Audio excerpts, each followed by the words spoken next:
I did say that, like, wow, 5,000 is a lot of money, but I didn't.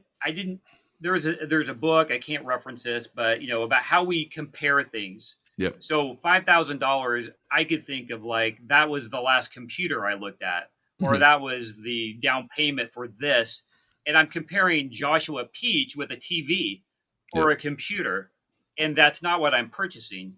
I'm Yeah. buying Joshua Peach, and so that value is attached to that. But our minds don't work that way sometimes. We want to No. associate that money with what we're, like other things. And so I think that, for us as a creator community, and one of the things that I want to do is try to make that easier for our creators, help them with the tools, and you bringing Yeah. this to us helps immensely. So I know we're coming up on time. I want to see if we can speed No, we question got speed time. question Yep. those speed question those Oh, remaining questions. But here's the yep. question on that A and B.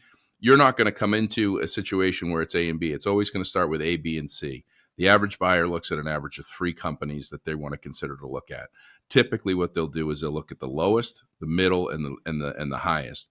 And seven times out of 10, they're going to choose the middle just because, just a psychological thing. It's too inexpensive. We're obviously not going to get what we want. It's too expensive. They're taking advantage of us. The middle person is probably the most realistic and what we want to go with.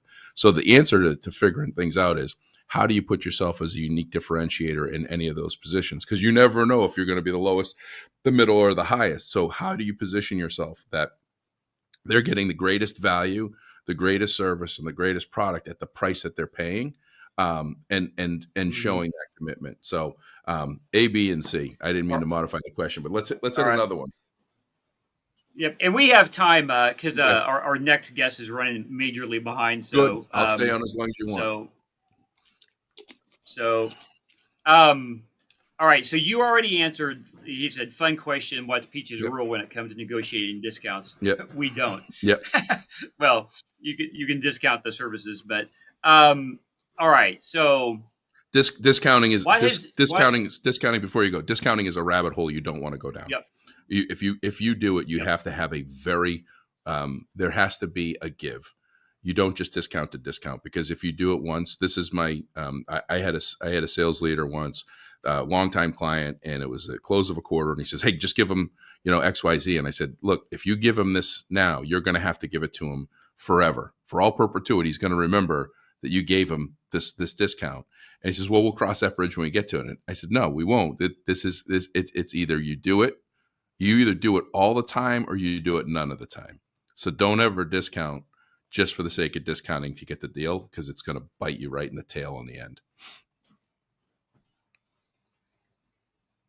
Yeah, I like that. Sorry, I When got you were saying passionate that, I'm about that. thinking I was like like, we should. yeah. Yeah, no, I mean we shouldn't even use that word Yeah. discount. Like I don't discount. Yep. This is the price we can, modify. I'd Yep. love to modify the services. If you Well, choose these A, B, and C. so you talk about influencers, and there's this movement called de-influencing, because there's these influencers are making such perfect videos that it's causing like mental health issues with folks, and I totally get it.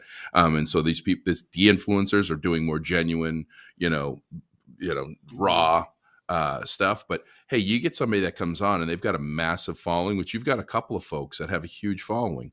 Well, that's a big difference between me. Yeah. That's a big difference between me that doesn't do much with social media. I should pay full price. I should pay probably more than full price, because you're going to help get me to those places. Now, if one of those people comes along and they say, "Hey, Hmm. we want to get your service," well, hey, if you put us, if you promote us three times a month on your website or on your social media, or you share a link or whatever, that's worth the 10%. That's a partner plan. That's not a discount plan. That's a partner plan.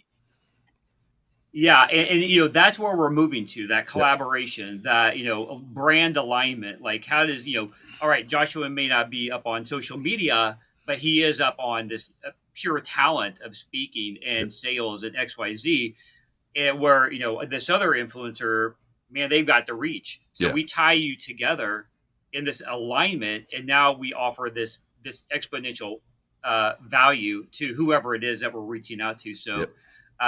glad you brought that up, because that's really key to our model, is to create that. So what has he seen, Josh seen, from top sales reps over the years that make them successful? I'm specifically asking about reps that are consistently hitting quota. So let me caveat that just on a creator's side, so you have this in Hmm. your head. You do have, we call it an engagement rate. So when you do posting and Yeah. your views and things like that, some you mentioned that Code Talker post that got like a million views and all that. Yeah. That was a one-off. That Yeah. was not a consistency. So Hmm. if you took my average, it'd be much lower. Hmm. So what are those traits of those successful sales folks, and what are they doing to keep that consistency? Yeah, that's a great question, and I'm sure I'm going to have a lot of negative feedback on this one because there's a lot out there, and I've seen a lot of executives that I know close that have done the tough things that are now saying, hey, you've got to make more time for yourself, you've got to do this and you got to do that. I agree with that wholeheartedly. You do need to find balance. I don't have it. I'm a work in progress, and I'm failing on more than I am succeeding in a lot of that.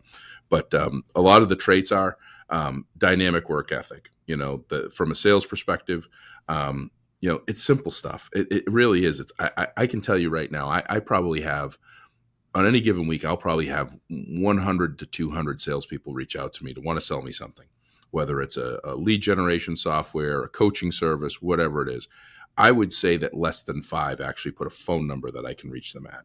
So one of the things that quota reaching salespeople are is they make themselves available. They never miss a ring. When the phone rings, that's money calling. And I've seen way too many salespeople that have this weird feeling of like they're going to show importance and go to voicemail. Um, so a dynamic work ethic, always going to be their mindset for their potential client, a client for life mindset. So a lot of salespeople today, they make the sale and they send it off to client success or client service. The people get trained, they go and use the product. They never backfill.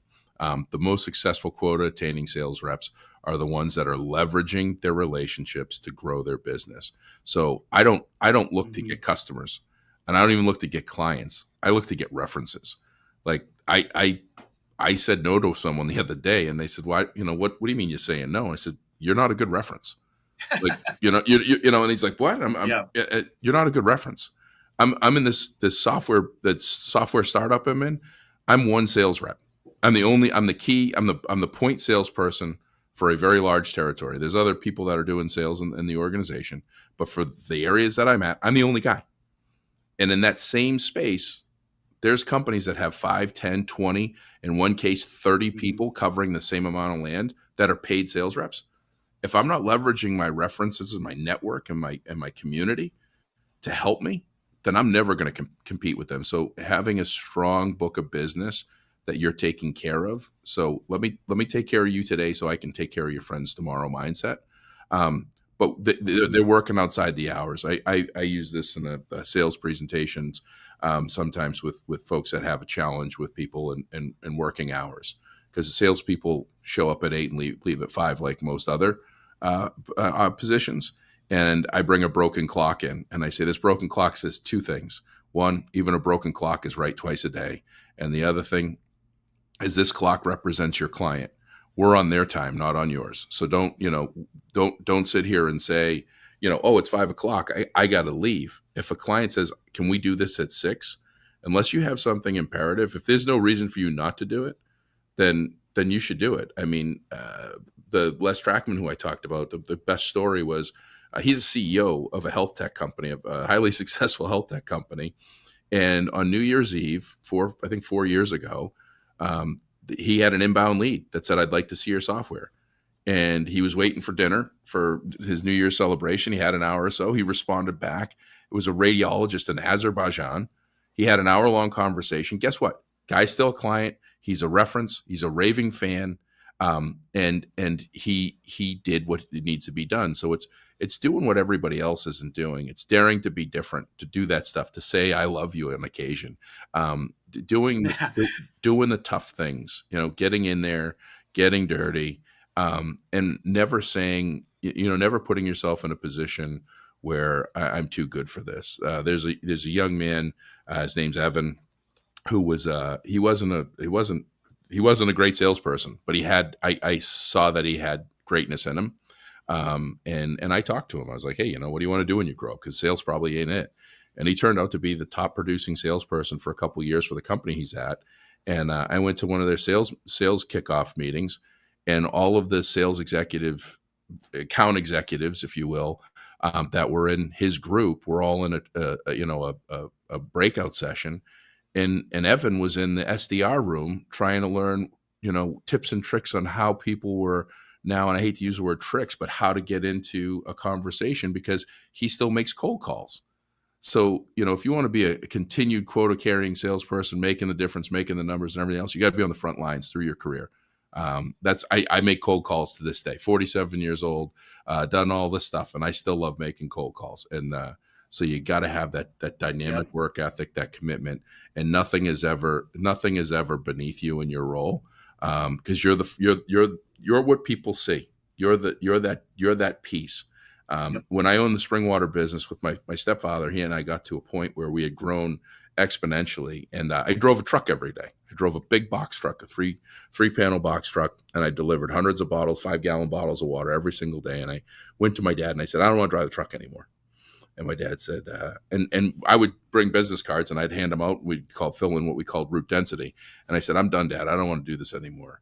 And he says, well, the day you stop driving a truck is the day we stop doing business. And I said, what? Oh, and wow. This was in the early 2000s. And he said, the day you stop driving a truck, and he still drove a van. He didn't drive a truck because he was getting too many parking tickets. So I put him in a van. But he said, the day you stop driving the truck, is the day our clients don't think that we need them anymore and that we're not that important. You need to be in front of them. You need to understand what their challenges are, what their needs are, and you need to show them the appreciation for their business so that they know where their hard-earned money is going and paying our rent and taking care of our family. So you always have to be in front of your clients. You cannot just pump and run. I want to ask a question because it's something you said and it's been on my mind. You mentioned, that be there, well, I'm just going to give you the scenario. It's not a scenario. It actually just happened last night. So anymore, the sales cycle is you get a call, or you set up a demo. I want a demo on your technology or your service. Mm-hmm. Somebody connects with you, you set up an appointment, they do a 30-minute qualifying conversation of who you are, what you want. And then they're going to pass that on to someone that's actually going to your account rep. They're the ones that are going to close the deal. They're going to negotiate. You're going to sign the contract with. Then you get assigned your real rep, the one that's going to onboard you. Painful. And okay. So my question is, I always fall in love with the second person because they're the ones that are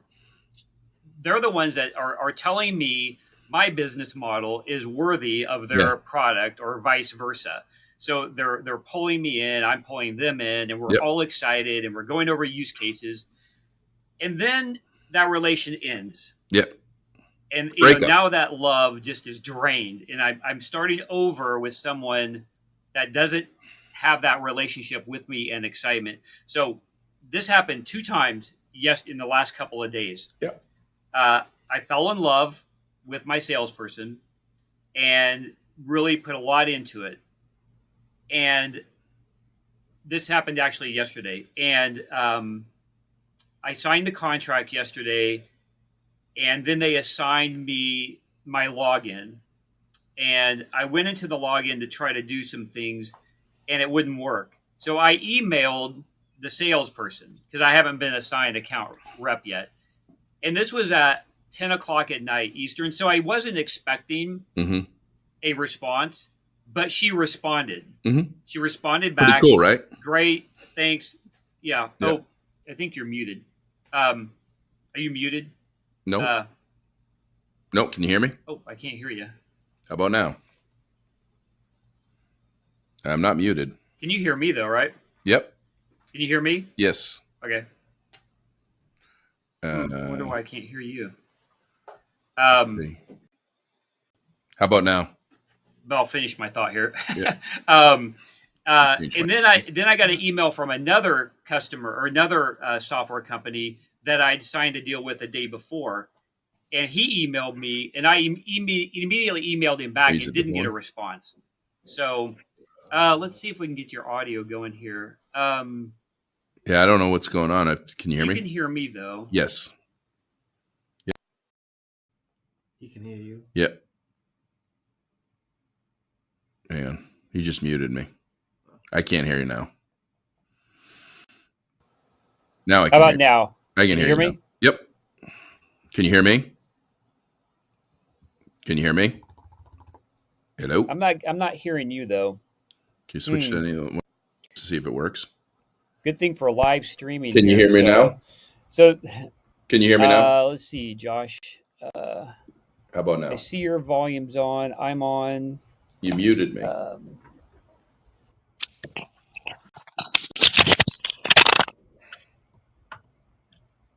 You muted me.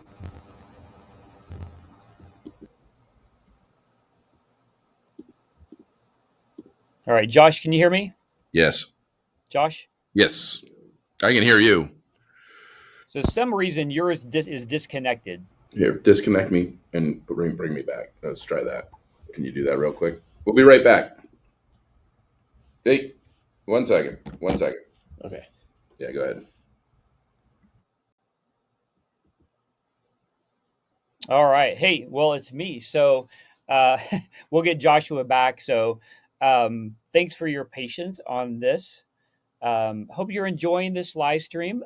We did kind of an interruption in our live stream, so we are back up though.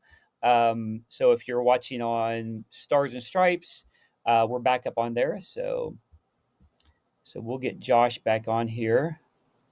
So Now, hope your St. Patrick's Day is going great. Oh, there's Josh. can you hear me? All right. I can hear you. Yes. Okay, there we go. And you can hear me? All I do is hang up and come back again. So let's All right. Yeah. pick up where you left off. All right. So anyway, long story short, I fall in love with the second person, and then when I get to the guy, the rep, they don't know the story as well as the second person did. What's your thought on that? How is that transition? I mean, should you Yeah. just warn me up front that this is a one night stand? Yeah. I mean, so as a buyer, you should ask what the journey's going to look like. So and I educate buyers now. So that's something that I do as a sales professional. In some cases, I work with buyers, and I'll say, hey, when you go to work with somebody, ask them right up front, how many people am I going to have to talk to before I actually make the purchase and get trained? And if they say it's more than one, ask them if it's possible to have one point of contact. That's why I give that phone number, 508-238-5711. You call me, you got me cradle to grave. You got me from day one until day done. Even if there's other people that come into the mix, I'm always going to be there. I'm always your front point of contact. I always will be. I always want to be. Again, it's that importance of references. So you'll refer the second person, but think about it as in the forms of a personal relationship.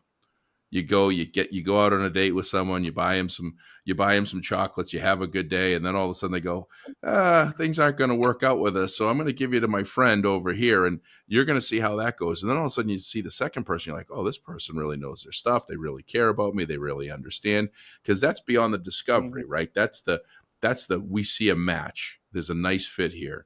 And then all of a sudden that person says, I don't think we're compatible as you think we are. I'm going to give you to the next person. This is my friend that doesn't get out much. And then that's the person that's going to supposedly be the most experienced and close you.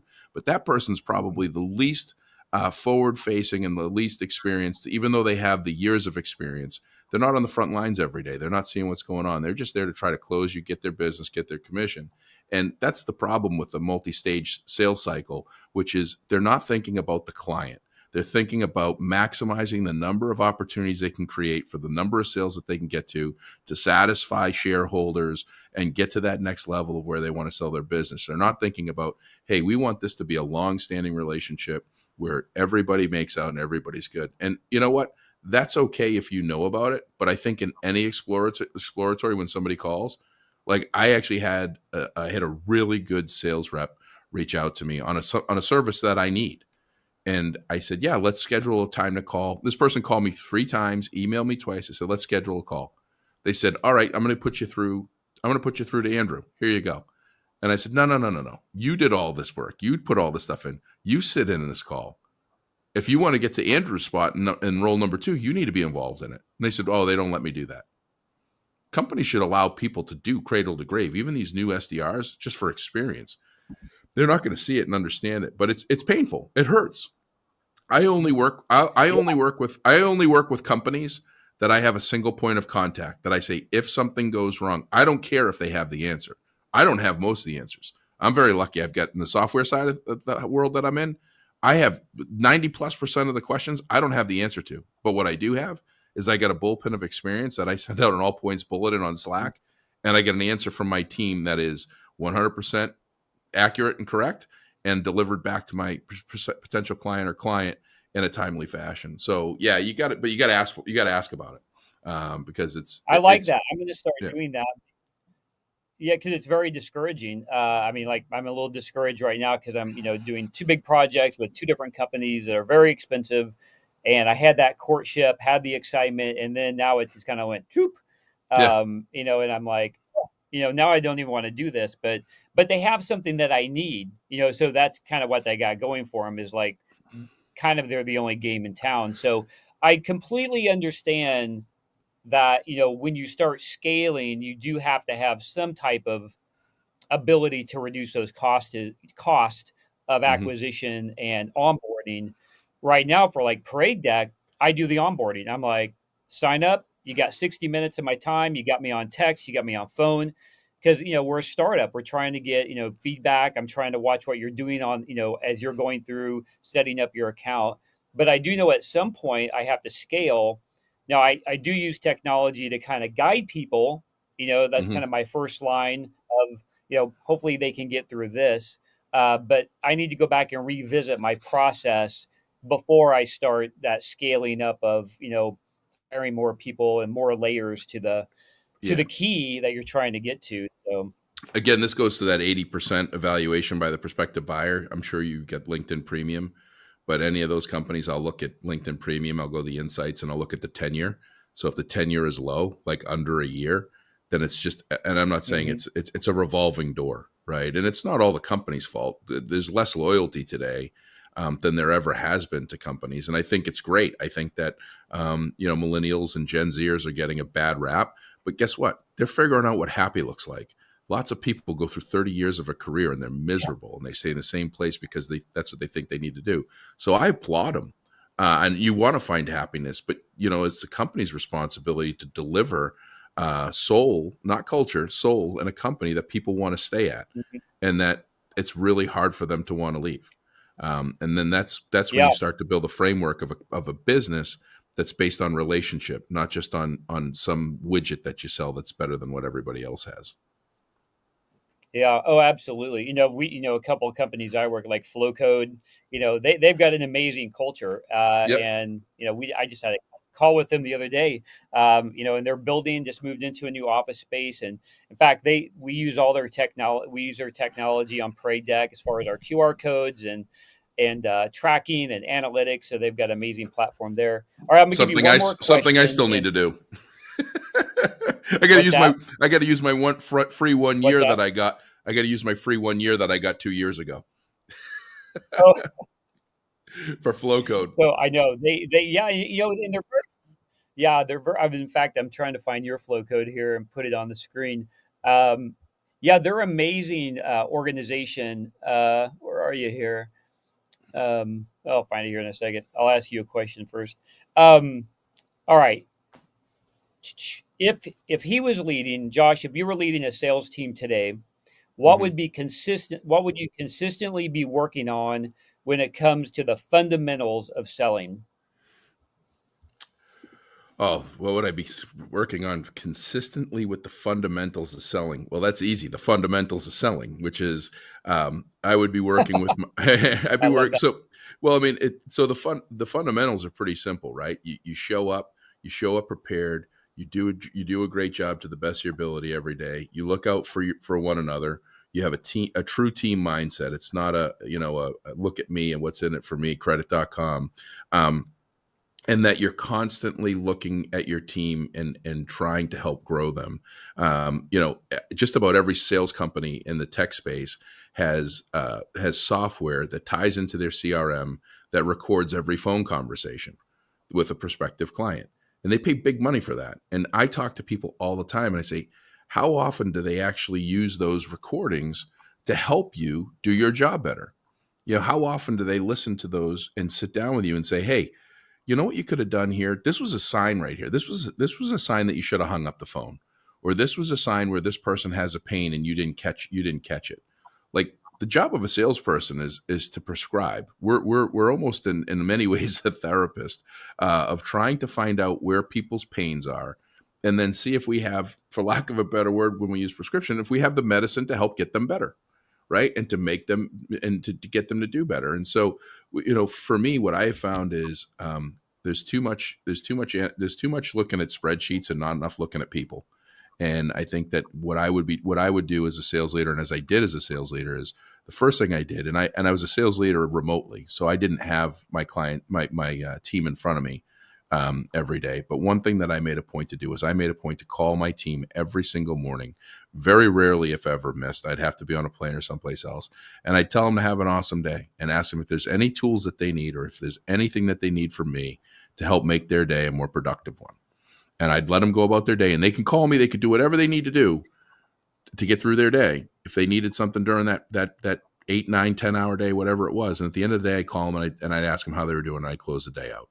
So the human factor is the main fundamental that I would focus on, which is making sure that our team has the skills and the tools that they need to be successful, constantly honing them and growing them, and not just letting them sit in a desk and make idle calls, uninterested, disinterested, and getting a result that is possibly consistently inconsistent. I'm not a big metrics person. I always find that if in sales, if you're doing your job, quotas are written most of the time by people that probably don't that wouldn't have to do it, right? So they don't have to go out and see what selling $1 million looks like. That said, as a sales leader, it's our job to look at that, evaluate it, and say, you know what, this was priced right, and everybody did a great job, and they knocked it out of the park. Or, hey, you know what, this was priced wrong. We missed the mark on this. We need to make an adjustment on it, and here's why. And sometimes that's tough, right? That's a tough thing to do. But that's not based on a number of calls that you make. The world has become if I make 100 dials, someone will take a demo, and out of that demo, 46% of the people will buy, and out of the 46% of people that buy, they'll stay for 4.5 years. Da da da da da. Yeah, that's all true. That's all true in theory. But there's ways that if you grow people, you can break that mold, and you can get it so that they make 50 calls and they get the same result, or 15 calls and have that same result. Yeah. You saw it. I made 4 calls and I got a better result than what those guys were getting in a full day, right? And that's because of training, honing the skill, growing the people, caring about them, and doing that back end stuff. And it's not, you don't need to record conversations. As a sales leader, sit down next to the person, dial with them, make it fun. You got to make it fun. Yeah, with my travel business, I'll actually do that. I'll bring all my new agents on a phone call with me, so they can hear it. They can hear the questions. They can hear how I respond back. You know me. I'm very passionate and kind and generous, and probably to a fault. So I definitely need to bring on some talent that's not afraid to tell people, ask people to pay, etc. But what responsibility is it from my part to that company when you experience that? And I'm just going to give you an example. I won't say company's name, but I'll just say Flowcode, because I'm going to give them a big compliment. Yep. Well, let me prep with this. Anytime I talk to a salesperson on something that I want, I tell them I'm very loyal. Mm-hmm. I tend to be very loyal and invested, not only in the product, but in them. I'll give them shout outs. I'll do testimonials. I'll give them feedback. That's how I am. With Flowcode, they've proven to be an amazing partner because they continually provide me genuine affirmation and thanks for what I'm giving to them, and I'm a paying client. That's an amazing relationship. Someone's paying you, and helping you grow, but they're giving me something back. So, but there's other companies that it's not like that. So what is it for me to be able to help that company in that sales team? So when I want feedback, I'll call you, or I'll call somebody that's a Parade Deck creator, and I'll be like, you know what? I know you're an early adopter. I know you're my friend, you're doing this, but was my presentation all right? Did I ask the right questions, or did I just consume the conversation with all the cool things that Parade Deck is about, and I missed what's important to you? So yeah, so we'll give the example for you, which is Parade Deck, right? And you do it perfectly, right? You've had Parade Deck for what, a couple of years now? Is it 2 years? So no, not in just a year. Yeah, Okay, so a year. November of last year. So you Yeah, reached out to me and you asked me, hey, would you become a subscriber of Parade Deck? I said, sure. I don't know what it is. I trust you. So you've built that, you established that baseline yeah, trust, right? Um, and what you do is you're cognizant and appreciative of my time, but knowing that I'm also a customer, and you just occasionally you just say, hey, I get this really cool thing here, let me do this. And like, I'm looking at the flow code with my picture in the middle. I don't know how the heck that happened. You made that happen, right? And you show it to me and I go, wow, that's really yeah. cool, right? So you're naturally from the business getting feedback, you're doing this by just naturally being inquisitive and showing excitement of, hey, we're doing this. Hey, I'd really like to get your insight and information and feedback on this. What's really cool, what you said about Flow Code, which is great, because the interactions I've had with them, I'm spot on with you. I think they're a great company. Um, Yep. Building a raving fan, um, or having a raving fan is first and foremost paramount. Is, and I just read it in a book called What You're For, and it made all the sense in the world. Is companies need to be raving fans of their clients before clients can be raving fans of them. And once you do that, so like Bill Cooper, I'm going to talk about software. So like Bill Cooper in Milford, New Hampshire, or John Stangler in Pewaukee, Wisconsin, as a couple of them, I'm raving fans of what they do. I talk about what they do. I cheerlead. I get excited. Albuquerque Public Schools in New Mexico. John Dufay and Dr. Blakey down there. Their every child, every class, every day mindset is nothing short of extraordinary. They know that. And so what that in turn happens is I put that out, I put that energy out to the world of like, I genuinely love what you do. And I do. And I talk about it and I shout it from the rooftops. What in turn happens, that's probably what happened with Flow Code, is you show that affirmation, that appreciation, and then all of a sudden that comfort level and that excitement and that enjoyment. And you are now an ambassador of Flow Code, right? They don't pay you, you Mhm. probably pay them. And you're an ambassador building their business, and that you can't put a value on that. And so it's really about being a raving fan of your clients before you expect them to be a raving fan of you.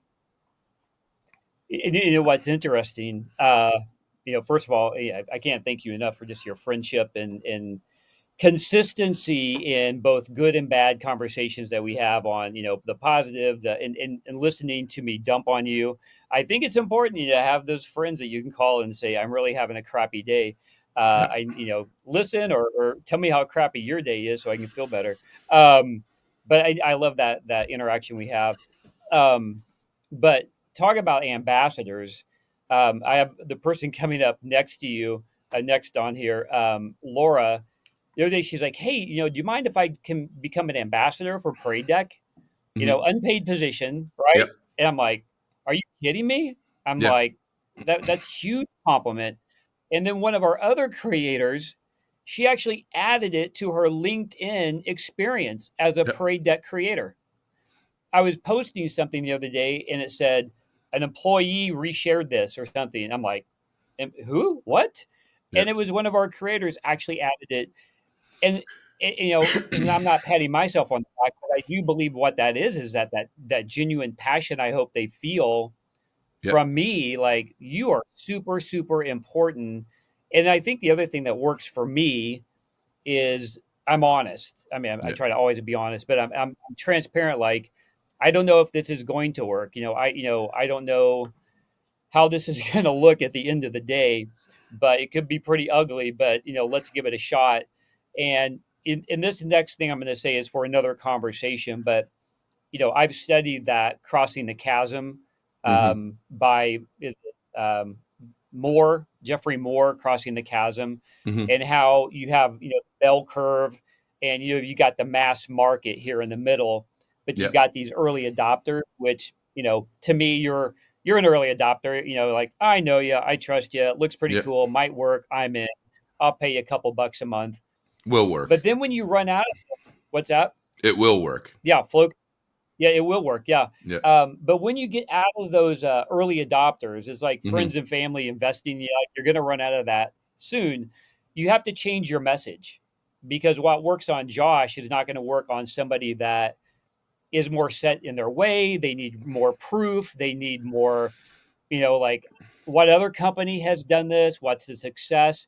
And the further you get along that bell curve, the more difficult it is, and that challenge of crafting a message that is going to work on that next segment, that Yeah. next audience, because that 10%, that's easy. They speak Hmm. my language, they're, the Joshes of the world, but there's only 10% of you or 5%. So kind of like our last conversation here briefly, but like I said, it's a bigger conversation. How do you advise your sales team? And I know there's probably a difference of ones that are just cold calling, but Hmm. how do they craft their message? How do you teach someone to do that? Yes, this is a great question. Well, you got a couple pieces in there. One of the things that's Yeah, cool it's that I great. want one of the things that's really cool that I want to share, and when we talk about branding and people want to be ambassadors, something that was really cool that's happened to me in the last 2 weeks that I'm just blown away by is I have people around the country that are going to the registry of motor vehicles and they're having their license plate, they're paying for it, changed to say "Be awesome." Like, how cool is I've that? seen all the, yeah, yeah, I that's don't amazing. I don't ask them to. I put a picture of my truck with my Oh my license plate that gosh. said "Be awesome" is in Massachusetts. What other states could they be? And I just put it as kind of a joke. And then I had, a friend in Connecticut sent me this, and I mean, I was blown away. I mean, it made my day. And then another one in New Jersey, and there is talk of a couple more that are going to be coming pretty soon. That I mean, think about that: 50 states having "Be awesome." How cool is that? So building that brand where people want to wear it and they want to put it on their car is just absolutely just such a cool feeling for me to experience. As far as the bell curve, I think you need to go into business with a realistic understanding of where do you want to be. Right. Do you want total global domination? Is that your expectation? Then, yeah, you're going to have to adapt and adjust, and you're going to have to care less about the client and more about the business and figure out all of the scalability and everything else. Or do you want to have a business that you're going to make a difference, that you're going to make an impact? And Mhm. I think that the business that you build, that you start with friends and family. Most people don't start with friends and family, too, by the way. But friends, Sure. if you start to build a business with friends and family at the foundation, those are the most important people in your life that you don't want to let down. That is the greatest mindset to have in business across the board. If somebody doesn't appreciate the Mhm. friends and family mindset of care, consistency, and quality, then something is wrong with them. Sorry, it's not meant to be an insult, and that's probably not somebody that you want to do business with. So there's a percentage of the business out there of your business opportunity that wants best price. There's a percentage of the population out there that's all they want. I don't talk to them. I let them Mhm. go and find the best price because I'm probably not it. There's a percentage of people out there that want to have the best service and they want to have the best product at the best Mhm. price possible for that product. That's your group and that's your core. And you have to be realistic. There's too many organizations out there Mhm. that just want total global domination. And I make jokes about it and I do it. And Yeah. I've been in the only I look, if we're not, it's like for Ricky Bobby, if you're not first, you're last. I like being first. I like being biggest, fastest growing and all that stuff. I do. But the one thing that I never do is I never pay attention to studies that say that I have to change how I do things in order to grow my business. Yeah. I believe that if one of the first people that I sold when I came back into the software business after gone for 2 years was the school that my mother is a teacher in. Right? I'm not going to let them down. I'm not going to let them down. Yeah. I didn't sell it to my Yeah. mother. I sold it to their staff. I'm selling the town that I live in, the town that I grew up in. I'm going to those places because those are the people that know me for a long time and they know I'm not going to let them down. And I'm going to carry that quality, care, consistency across the board throughout. And if people don't want that, then they're not a good fit. And so you just have to be realistic. And I think that there's just too many organizations today Mhm. that just, again, putting 3 and 4 people in your line that you're going to break up with to get to the purchase. That's not something that's long standing. Yep. That's a red flag for me. Yeah, I love that. And here's your store. And you didn't ask me to promote you, but I love this stuff. And Yeah. when you were telling me about license plate, Yeah. I just think it's cool. People come up and say like, "Be awesome," and that's cool, Yeah. and I'm probably not saying, oh, go to beawesome.com, blah, blah, blah, Yeah. but is just that brand awareness. And you've made it fun for me to want to do that. S- So if you guys want to show off some Be Yeah. Awesome, So this is cool as you saying this. My mother actually sent a text during this call, and I'm not sure if you can see it. Oh, I just shut my phone off yeah. on myself. My mother just sent me a text, and she said one of her teachers was driving down the highway and was behind a car with a "Be Awesome" sticker on it, and sent it to me. I get that stuff all the time. It's just so cool, and I get it from around the country. I mean, we just found a sticker in Ireland. There was a sticker on a Right. box out by the cliffs in Ireland, like Hong Kong. Like it's really cool. And I'm just one person that's got some shirts and some stickers, and now we have rocks glasses for those that want to have an evening beverage. Where Mark Resnick, who's helping me write my book, and he's also, I mean, he's just a godsend. And he's taken over all my merchandise. He's putting all of the good stuff together. And I wanted to do a rocks glass for a celebratory drink. Actually, a friend in Missouri, Charlie Branham, he actually handmade smoker tops, wooden smoker tops. I don't know if you've Mm. seen these, but they've got the little mesh nets in the bottom. You put some wood in it.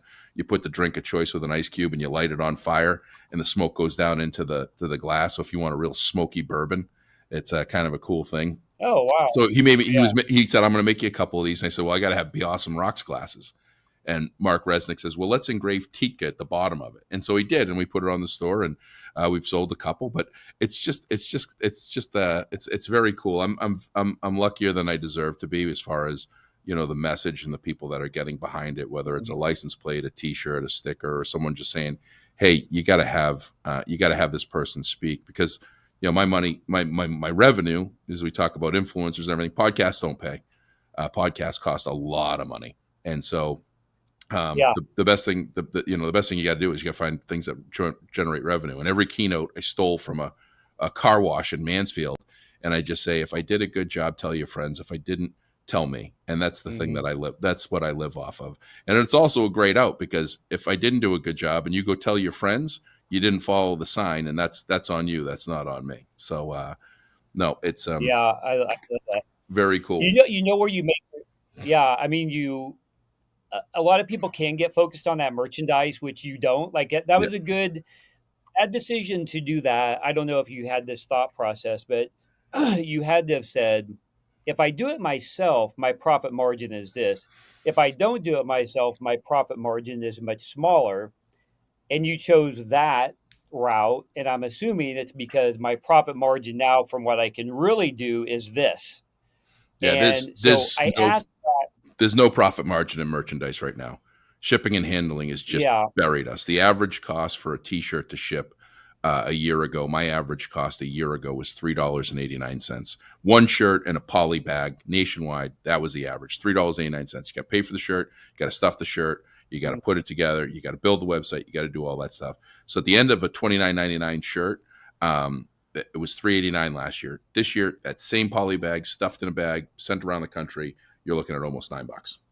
It's just there's can't raise the price. You can't raise the price on yeah, the merchandise. Those rocks glasses are $48 for two. Mark's going to kill me because I'm selling our secret sauce. But if we make $5 on that, I'd be surprised. And we got to carry inventory. right. I had to buy 100 of those things, so you're carrying a ton of inventory. So there's no I don't recommend merchandise. It's not for the faint of heart. That's for sure. Yeah, I mean, as an entrepreneur, I mean, I'm very guilty of this. Like, I can focus on the shiny things, Yeah. and I just need somebody to remind me, like, is that shiny thing taking you in the direction of your message, of your passion, of your Yeah. goal, or is it a fun project to divert your attention because this over here is too difficult to continue doing? Yeah. And I think I have to remind myself every day, like, where is my money coming from? Like, Hmm. at the end of the day, what Yeah. am I really good at? And I need to concentrate on that. Yeah. I had a great conversation with someone the other day, and she's a friend of mine, so I can say this. But one of her goals is to monetize on YouTube, Hmm. and YouTube's challenge. YouTube is like the long game, years, years, and dedication and content and paying money for people to help you do it.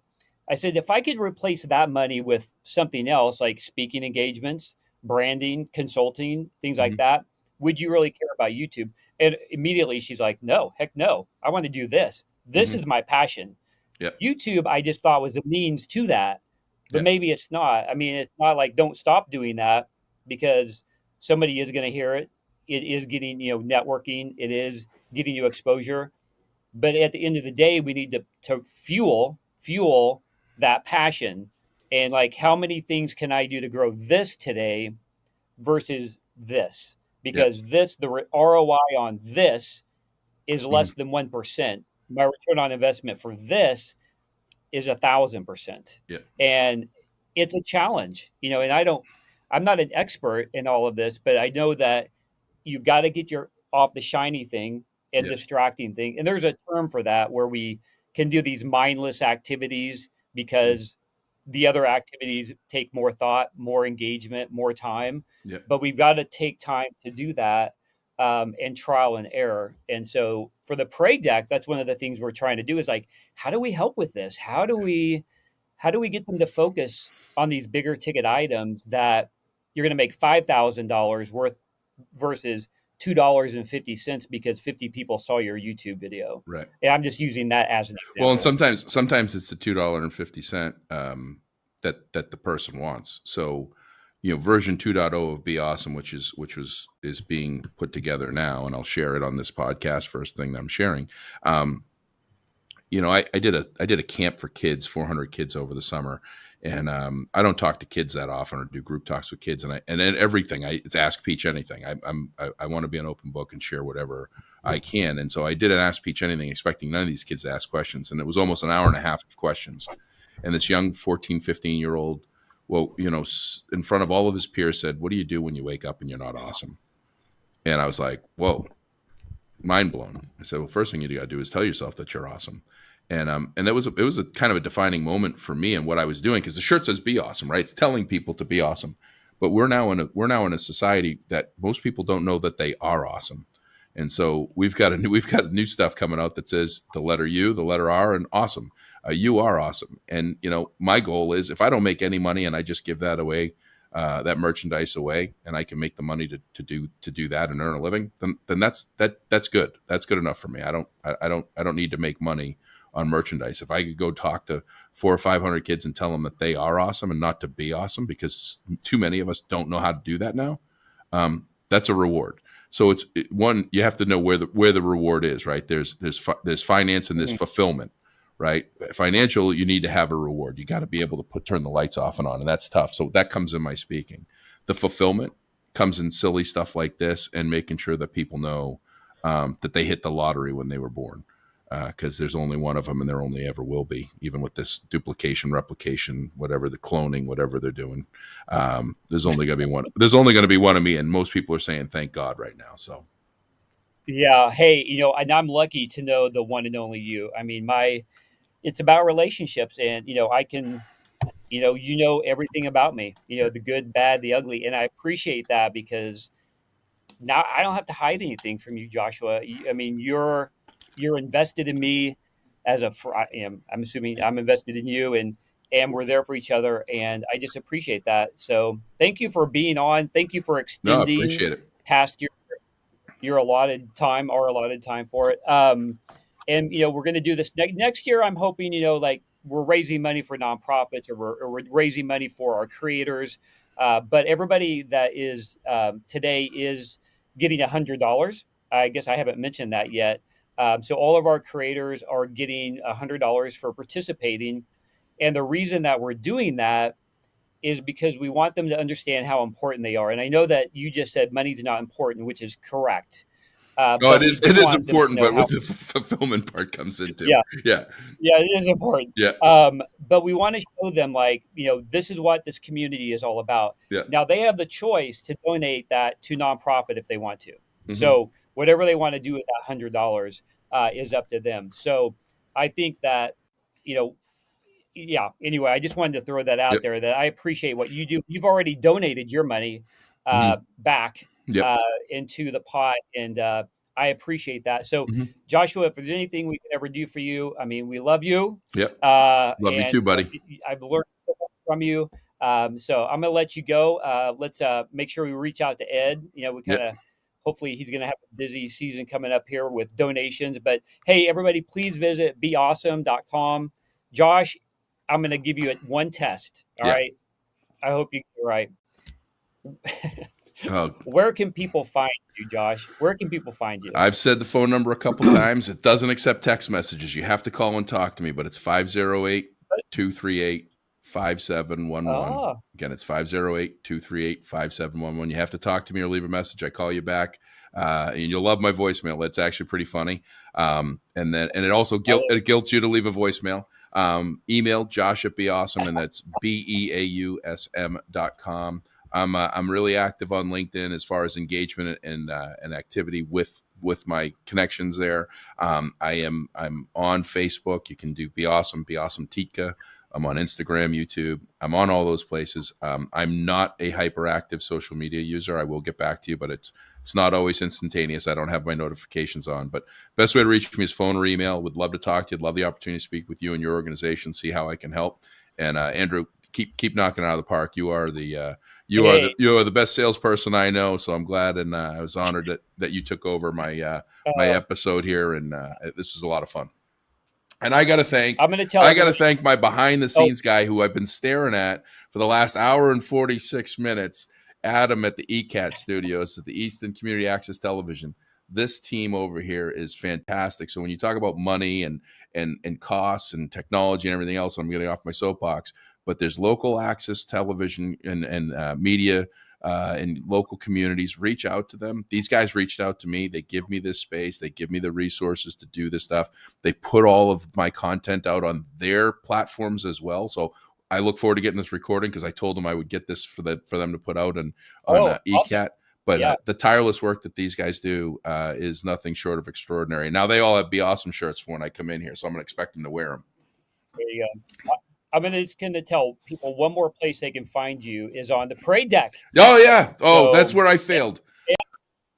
You were I know. It was a trick question, but QR code. All I really am doing is setting up the next guest to make sure they get it. But this QR code does go to your creator page. And the great thing about Parade Deck is all your stuff is there. Except your phone number. Your phone number is not there. It should be, and it will be in the next few minutes.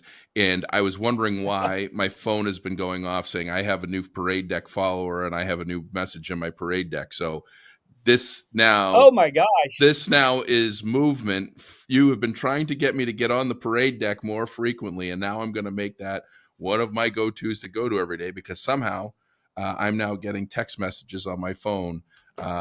Which the recent one is 16 beer save at we won't say, but 16 beer save is my new follower on Parade Deck. So thanks for following. I look forward to connecting with you. Wow, that beats you missing the question about you can be on Parade Deck. That hit it right there. So yeah, our creators do get text messages if they choose when they get new followers. So. All right, Josh, I'm going to let you go. Be awesome. Love you. Thank you. Love you too, my friend. I'll talk to you later. Bye-bye. All right. We are on a roll here, everyone. We should be back up and live. And obviously, if you're watching, you're already watching this somewhere live. But we had a little bit of a glitch earlier, but we rebounded. I just wanted to take a few minutes. It's about top of the hour. So I don't know how many hours that means we've been on. 8 to 9, 9 to 10, 10 to 11. So now our fourth hour of our first annual Parade Deck March Madness. Thank you, NCAA, for letting me say that, although I didn't ask your permission. So don't send us a cease and desist order. But Parade Deck live stream for 24 hours. That means that 24, and I'm just going to put this up here really quickly for you guys to see. 24 influencers and creators across the board are going to be on all day. We've already had 4 amazing, starting with our Stars and Stripes sponsor. Corey was on an amazing conversation with him. And coming up next is one of my new besties. Shelly is going to come on with her lunch crew, which I'm really excited about this. But stick with us throughout the day. You can watch us again if you get off. You can get back on Stars and Stripes on their YouTube channel. You can go to theparadedeck.com and watch that. You can go to paradedeck.com and click live stream. But we've got some heavy hitters coming up here. I mean, all day, 24 hours. And Shelly, I know you can hear me, you can see me. You're backstage, but I brought a change of clothes. I brought some power bars. I'm here for the long haul. I didn't bring my sleeping bag, but I'm here and I'm ready to go. So, all right, I'm going to go ahead and transition over to Shelly. Shelly's an amazing person. She's got her YouTube podcast. She's got her businesses. She's in branding. She does consulting. She has amazing guests on. She gives me tons of feedback. She's always there to promote me, to give me those affirmations. And I just appreciate everything that she does. And so she's got 3 amazing friends, I think 3 or 4. And she's actually going to be the first live stream on Parade Deck that actually has more than 2 people. So we will see how this works, Shelly. So and if somebody drops off, we'll put them back on. So all right, I will talk to you guys in a second. Let's kick it off.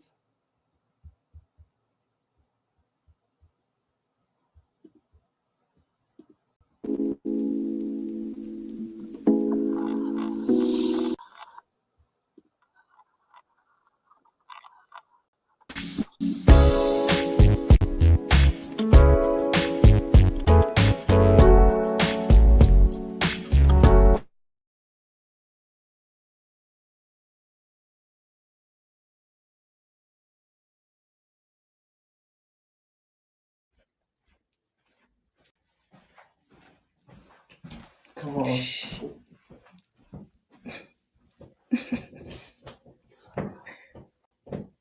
I can't hear.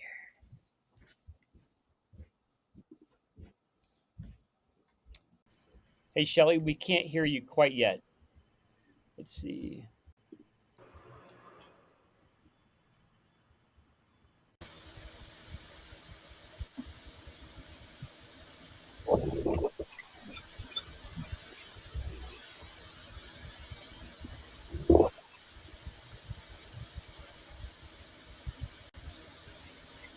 Audrey, can you hear us?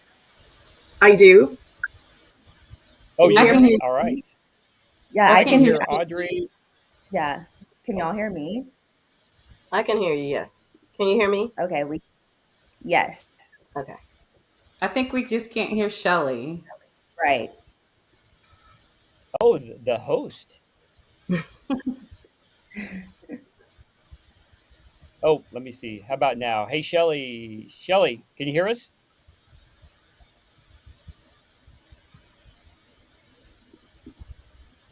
The rest of you guys can hear me, though, right? Yeah. Yes. I can hear you. All right. You can hear me. All Hey, right. welcome to the Parade Deck.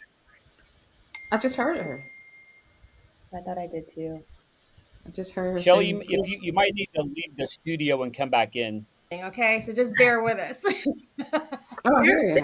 We hear you now, Shelly. We hear you.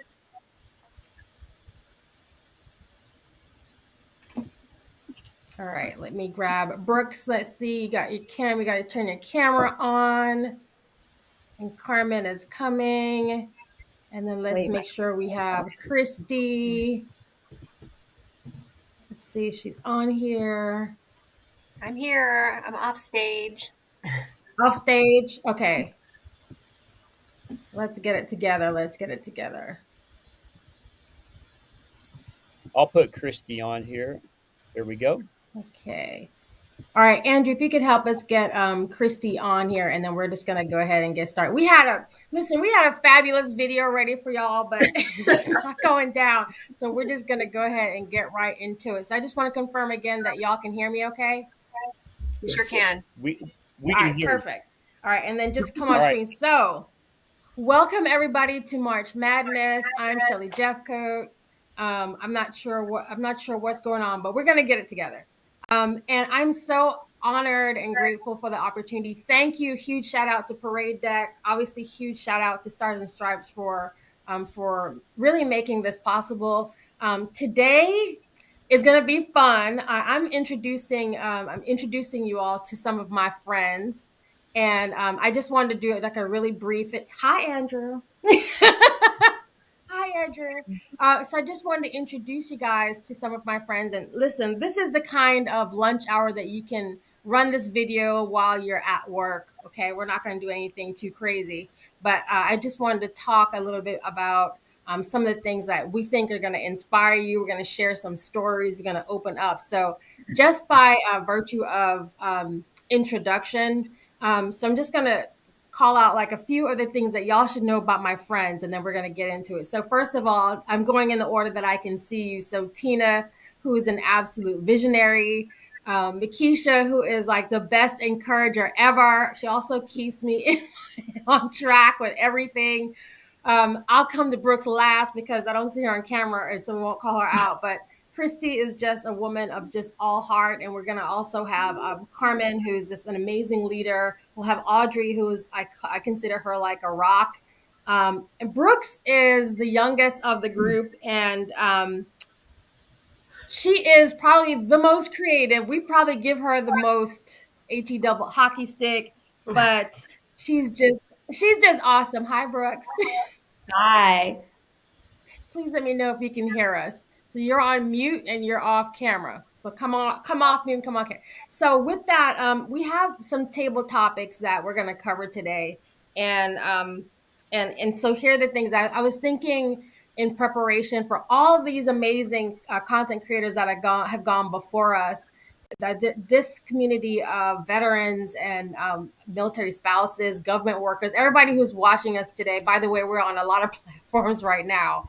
But I wanted to talk about each of you and like where you are in your career. And the reason why I thought about the career aspect and kind of how you got to kind of where you are, you don't have to go into the details of the job, but you know, a lot of you have made recent shifts. Like Christy, my friend, got promoted recently.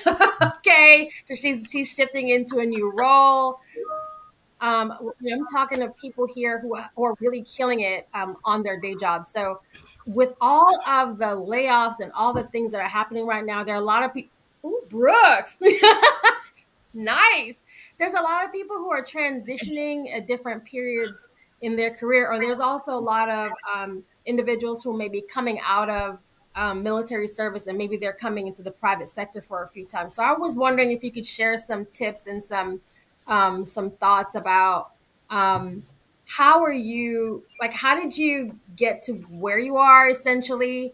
We're giving Carmen's coming back in.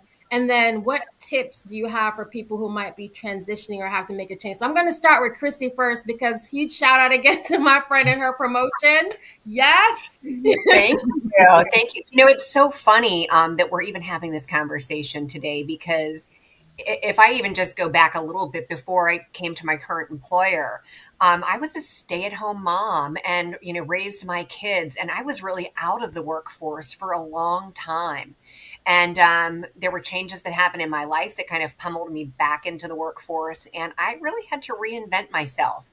I think when I started back in, I went with what was safe and known and built my confidence back up. And then once I had that firm footing, which just took me a couple of years, then I branched out and I started, you know, networking with people that I knew and growing that network. And it led me to where I'm at now. And now that I've taken the role that I have, spent a year in that role, and now here I am, you know, marching on and moving upward. And I think that part of that is it's connecting with people. It's engaging with people. It's growing that confidence in yourself that, hey, I can do lots of different things. So it's sharpening the tools that you have, gaining some new tools, being willing to learn new things, and then networking with people again that you know, and even going on platforms such as LinkedIn, Facebook, telling people, hey, I'm available, making sure that your resume is up to date. These are just a few things that I think really help to catapult you. But I think that, again, the foundation to this is really just being true to yourself and really, you know, knowing your value and that you bring value. I think that's where it all starts. So thanks for asking. That's powerful. So I think is it still Women's History Month? Like, is this still what's going, y'all? You know, there's been so much on social media with people, supporting Women's History Month, and I thought like this year I wanted to do it a little bit differently and just be a part of the history and celebrate people who are making history as we speak.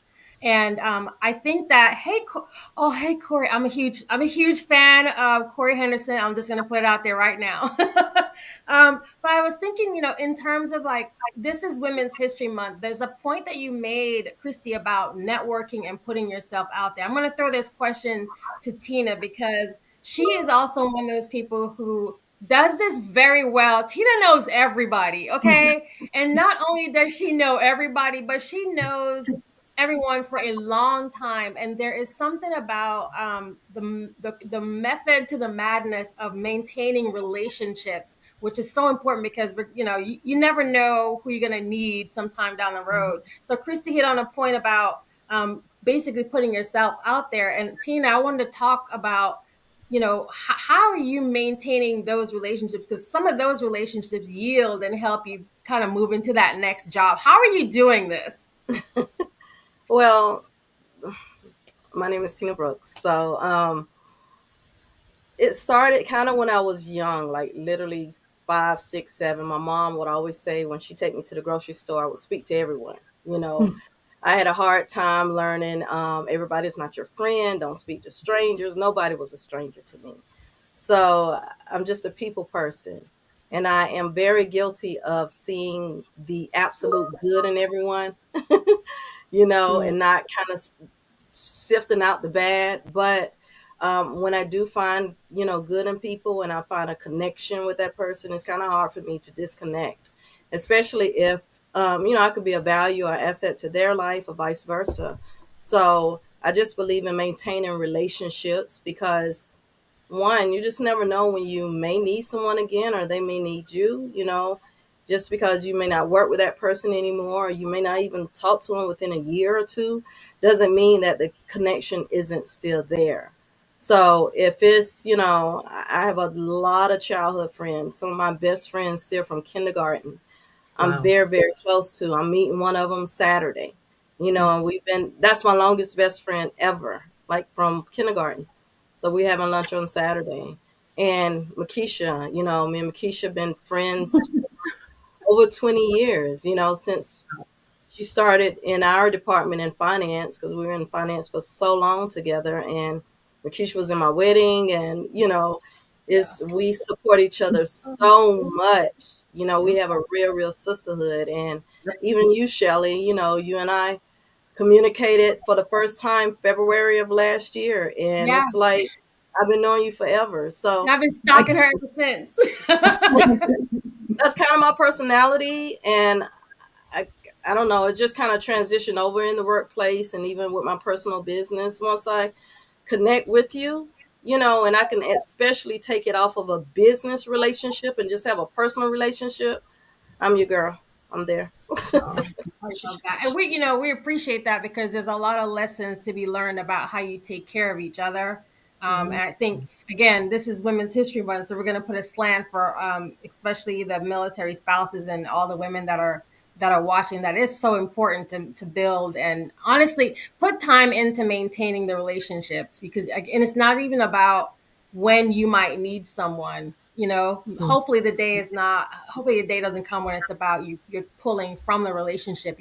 We give more to each other than we take back, y'all. That's just how we roll. That's what we see right here, okay? We give way more, we ask for nothing, and that's why this motley crew. And we're missing our friend Carmen. I know Carmen is trying to get in. We're going to stall because I need her on this call. So Carmen, when you show up and off stage, we'll make sure you get raised up here because she is just fantastic. So I'm going to change the conversation a little bit to resilience. Resilience, because we've all of us have been through some things. Okay, all of us have been through some things, and I think one of the things that I appreciate with Makisha is that she still picks herself up regardless. She has this this thing that she's been telling all of us to do, which is to celebrate our wins. And honestly, I don't know about for you guys in the audience. I don't know if you are like me, where I celebrate everybody else's wins, but I never celebrate my own. I just don't do that. But last year, Bakisha, I think, is when you started leaning in to celebrate your wins. She's tagging us, celebrate your wins. She's hashtagging, celebrate your wins. She says it all the time. We're celebrating our wins. So today, we're really celebrating that, because I think what it's also done is given us permission to do that. And a lot of women, we're not doing it. So what made you go that way, Makisha? What made you, kind of pick up that mantle to say, listen, y'all need to get it together? So for me, this started from me. This started as I needed. Uh-oh, we can't hear you. Let's I can see. hear her. I can hear you. I can Yeah, hear I can hear her. Okay. She's So talking, I'm just going along. I can't hear. So this started, you know how sometimes you have to go through things and you needed something, and before you can lunge it, you have to birth it. And that's how it started for me. Mm. I was taught to always support, and build and help. My mom was she always taught us servicehood, and to service and help and build and be a part of something that's going to outlive you and outlast you.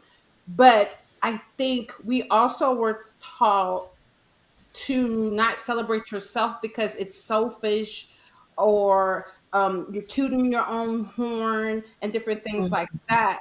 But for me, I'm very goal oriented, and I'll have a list and I'll just check it off, right? And I never take the time to say, girl, you did that. Like, you actually executed that, you made that happen, and all that stuff. So for me, it started with me because I was never taught that. So I had to unlearn what I've learned and reprogram my mind to say, listen, it's okay. And you don't have to celebrate yourself in pride. You celebrate yourself because of the accomplishment. You don't have to be prideful and different things, because we always talk pride is pride before the fall, right? But I think I was just had to reprogram my mind and say, it's not pride, it's just the accomplishment that you have taken on something and you have achieved. And it's okay to step back and be like, man, I did that. You know what I'm saying? And so it started with me because I'd never done that. I never done it. And I came to a point in my life, I'm just like checking off things. And I felt like I needed to really reevaluate my life, and that's how Celebrate Your Win came out for me. And right now, I just want people around me in my circle, everybody, to reprogram your mind to understand it's okay to celebrate yourself. We celebrate everybody else as a mother, wife, friend, everything else, but we always leave ourselves off the table. And it's time for you to do self-care. That's a part of your self-care, building your confidence up. So that's where it came from. Long story short, I'm sorry. All right. Well, okay. So I want to make sure. Can you guys still hear me? And I'm good. You can All hear right, you. because I'm having some issues. So thank you for that, Makisha, and huge shout out to Carmen, who's joined us. I know you had a lot of technical issues, so thank you so much for being patient. I gave everybody their flowers already, so I'm going to give you yours first. And I was just sharing that, just some things that stood out for me for everyone, and I was saying that you were probably one of the strongest leaders that I know. So I appreciate you, sis, for everything that you're doing, and we're glad you made it. Now, after Makisha's long podcast response, That's great. I'm sorry. We're actual friends, y'all. Listen. So the next thing I wanted to talk about was optimism, and I'm actually going to take this one to Brooks. Brooks is like a forever optimist. I know, right? I love the memes, by the way. She is just one of those folks that it doesn't really matter what the situation is. She just has such a pleasant perspective, and she brings things back to home, and she reminds you of the good stuff and why we're doing what we do and things like that. I mentioned that. I think I mentioned that she's kind of like the younger sister of the group, so we do give her a lot of trouble. But she is by far one of the reasons that I show up to my day job every day. I know I couldn't do it without her at all. I can't. So I wanted to also make a point that what you're noticing with our circle again. Shout out to Women's History Month, but we do make history every day. Okay, is that when you're building like a community, a circle of girlfriends, please stop having, people that just look like you. You're not going to learn and grow if you're just building a cheerleader section. I'm just telling you from the truth, okay? So make sure that you incorporate people who have different thoughts, different backgrounds, different experiences, and also different ages, because I am I'm well over 50, though I don't look it. I know it. But be able to have right? But to be able to have like Brooks's perspective and even in my thinking, and I wanted to like touch on where do you get your optimism from? Because there are days and I'm like, I want you to fight. I want you to fight. Why are you being so optimistic? But she just is. So where do you think that comes from? What drives your optimism? I mean, I think a lot of it comes from my faith, in terms of like knowing what is for me, even when things are working against me. But I think it's also just something that was instilled from my family. And then as we think about mental health, I mean, just for transparency, I've been in therapy for the past 2 years. That's been like done wonders for a more realistic, positive outlook on life. I think that sometimes, like with optimism, people can say like, oh, you're always so positive. And I'm like, no, I'm actually not. But I have to like reframe negativity to where it makes sense for me. Like it's okay for me to be upset or to have feelings about something. All of that is very valid, but it's about not staying in that mindset for too long. So when, I am talking with Shelly and she might say like, oh, this is happening to me, and very like, let's just like go in on what might be happening. And I'm like, okay, let's just take a step back. Like, yes, that happened, but like, it's a setback, but what is this setting you up for? So like, not everything is always bad. You can spin it in a way. So, I mean, I feel like life is just a lot easier when you don't get so stuck on the small stuff. Not that it's bad to get stuck, but it's like when you get past it and you frame it, I'm like, it's just so much easier and lighter. Like, I'm not sweating this at work. I'm not sweating this in my personal life. Like, on to the next. I love that. Like when life is lifing is what Shelly, life is lifing. And I'm like, but it needs to stop. And she's like, no, you'll be fine. I love that. And again, this is why it's so important to have a different perspective. It's not about like it's okay to have cheerleaders, because there are times when we're like, yes, right? But there are also times when you really need to have a different perspective. Diversity of thought is what they usually say, right? And so I'm going to come to Carmen, because Carmen is like she's like brilliant. So I'm trying not to like go into full on brag mode and embarrass folks, but Carmen to me is one of those people that there is no challenge that she's not gonna overcome. It just doesn't happen. She just sets her mind to things, and she has a plan, and she has a process, and she goes for it, and that's it. And that's all she wrote.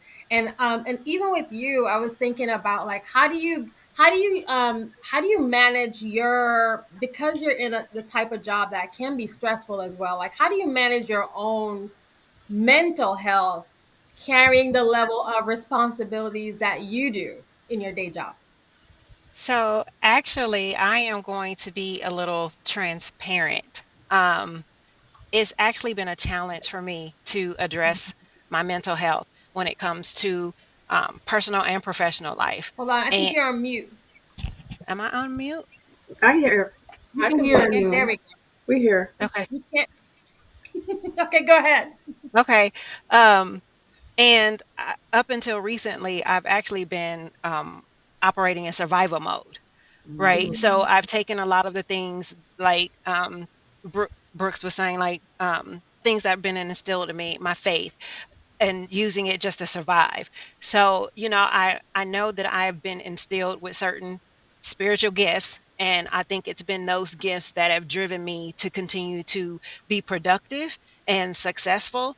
But I'm just now learning like who I am and how to use those gifts. So I'm moving from survival mode to being more productive and proactive. And it's actually a little bit more fulfilling to actually move, especially personally, knowing who I am or learning who I am instead of responding in fear. So a lot of my talents has just been driven by I have to succeed, right? I have to survive. I have to feed my kids. I have to pay my mortgage. So I have to do right. I have to be perfect, right? But now I'm starting to flip that and understanding who I really am as a person, and it's just a lot more fulfilling and just increasing my faith walk. That's awesome. Love that. I love that. I love that. Those are t-shirt quotes. Hey, t-shirt quotes. We're not going to sell t-shirts. We heard that they don't make money. So, oh my God. All right. So I'm coming to Audrey, and Audrey, before you were able to come on, I was sharing some of the things that y'all. I don't know if y'all can see these memes that are popping up, but they have me. I'm trying. Amazing. I am addicted to GIFs, and I am addicted to memes, and I'm trying to keep it together. But so Audrey, I was sharing some of the things that for me stood out for each of you, and I said that you were what I said. I said that you were sound and you were a rock. You're just that kind of person. She's like, what?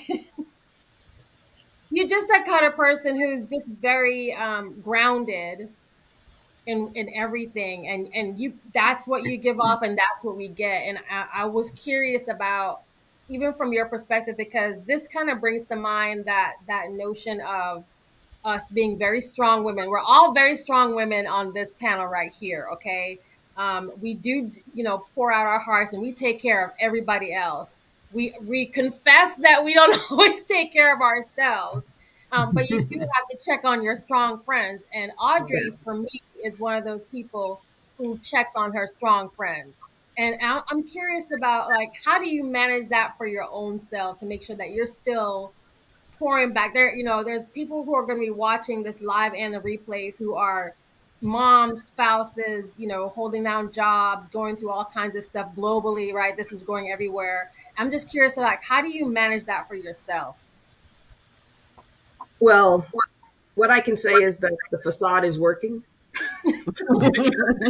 because I do try to approach every situation, looking at it on how I can, just get the best out of it.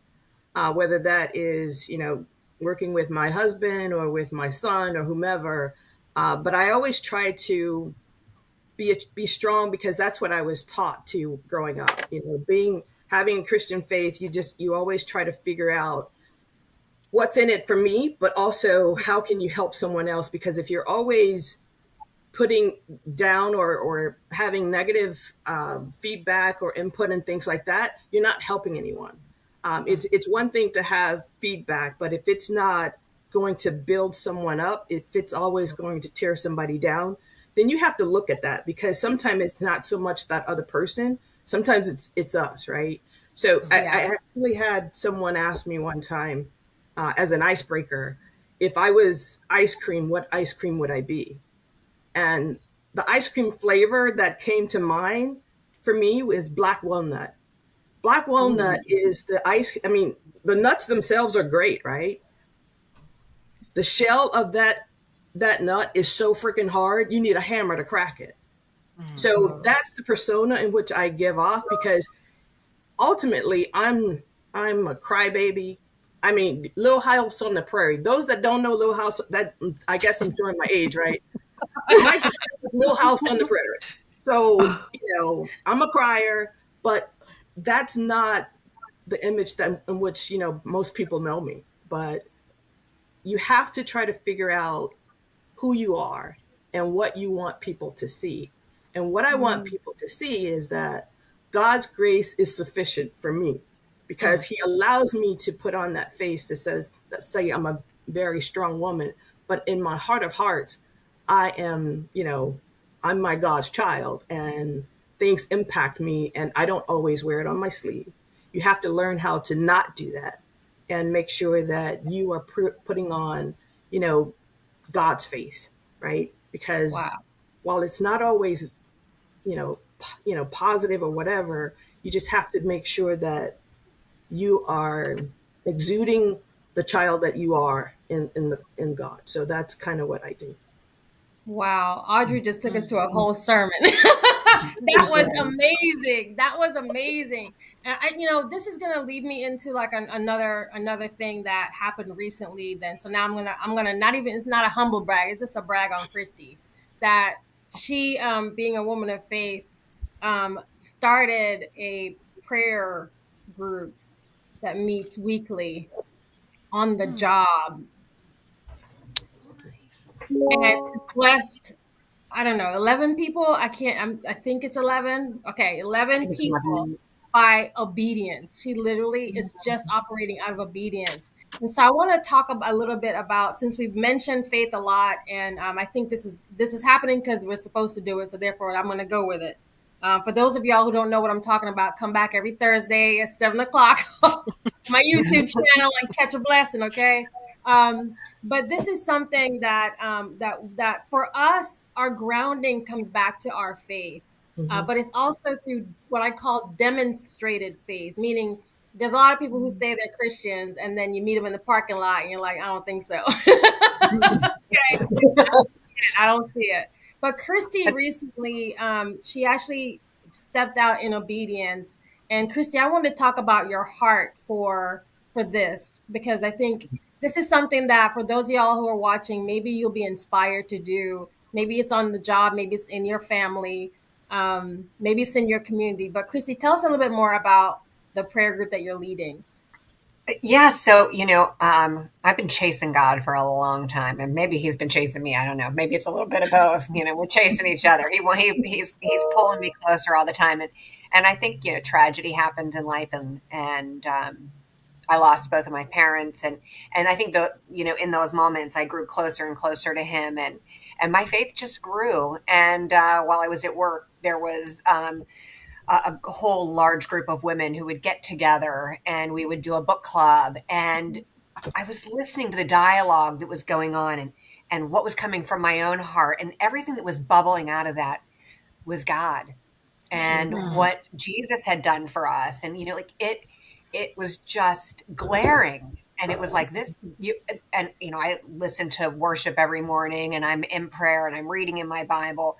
And that personal relationship is with me. And I certainly, I cannot put my faith on anyone, but man, I will offer it up. And it was just an opportunity. And so I happened to say to someone, hey, if we have a prayer group or a Christian group? And then I got a response to that, which was no. And you're going to start one, aren't you? And I was like, that was me, y'all. It was, yeah. And it was great. And so I was like, maybe I need to pray about this more. No, you don't. That was the prayer. And I was like, I'm doing it. So literally, I think it was that day or the next day. Everybody that was in that conversation that spoke about God, I thought, you know what, this is where we're going to start.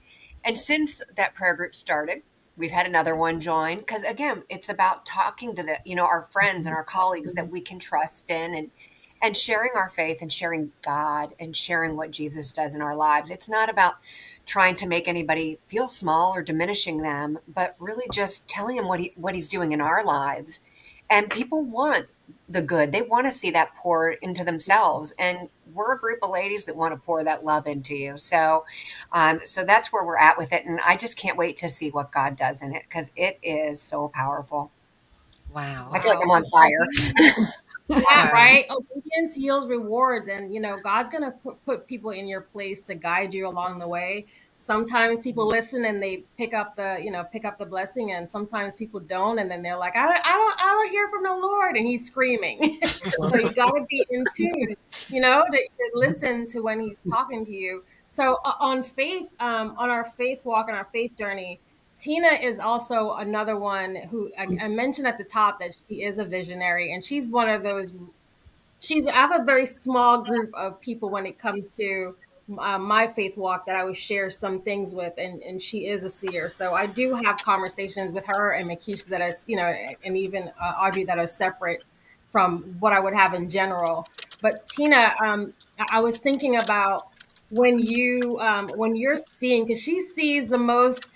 Tina is one of those people that sees what like sees progress in people. She sees the best in people, and everybody don't want to hear it, but man, it is so good to have someone who can see the best in you. So I wonder, Tina, if you could encourage those individuals who have those types of gifts, that you see the best in other people. And there's a lot of folks who are afraid to speak up or afraid to say something. What can you say to encourage those people so they can help somebody else? It's truly a gift from God. I thoroughly believe that He knows all, He sees all, and He created me. So if my vision is far fetched, why would it be? I'm like, well, He created me. He gave me the insight. I always pray for discernment, and He gives me that in order to, know what to say to someone. Like, I can literally look at you, Shelly, and tell you Mhm. where I can see you next year. Or She Makisha, did, come and then from she behind scared that. me. Makisha, come from behind the camera. Your personality is too big. It's too large. They need to hear. They need to see the face that matches that voice and that laugh and all that energy. And I just believe in not only encouraging, but just trying to give the vision that I see to someone else. Mhm. I see in that person, and help them get to that, to that way. Um, I don't know. As I just always daydream, but I had to realize that, a lot of things that I'm daydreaming about is right. It's tangible. It's right here in front of me. Even for myself, I definitely have to encourage myself. And my vision is so big for myself. I'm like, okay, Tina, what you need to do now is take your PTO and plan it into your to your personal business, because God just given me the vision, and Mm. it's coming full force, and I see it in other people. That's why I like really getting close to people and Mm. listening to them, and then I can kind of, share my insight. And a lot of times it's like, you know what?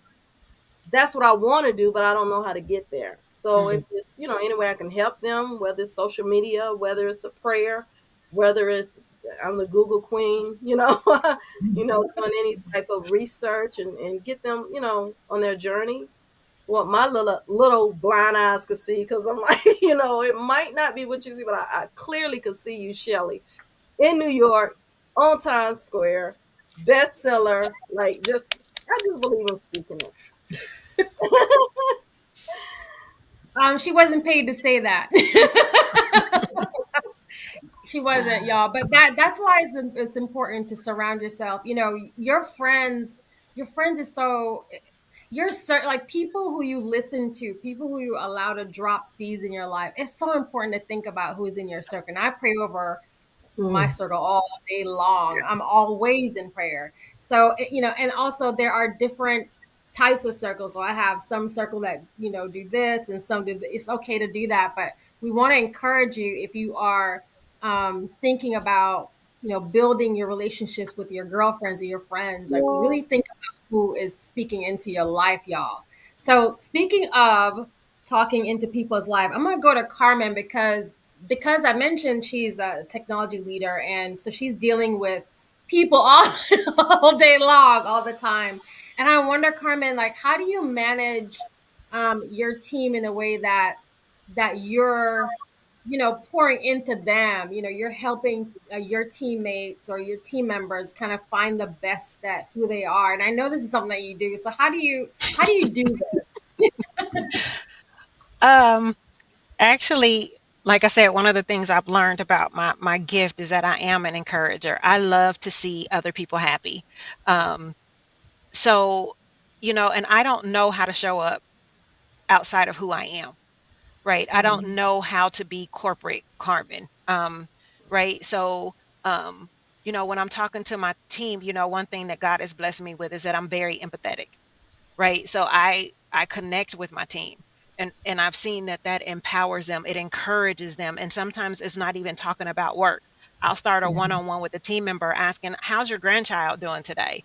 I know such and such had a birthday, right? And when somebody may not be meeting expectations, it's not that harsh conversation. It's, like you said, it keeps going back to faith, because God said we're supposed to love, right? And we support and do everything in love and lift people up. So, when things are not going quite right, it's like, okay, what's causing this person to be in the situation, right? Because they may be a high performer and then all of a sudden they're not. So it's not about, what are you not doing? It's like, what is going on?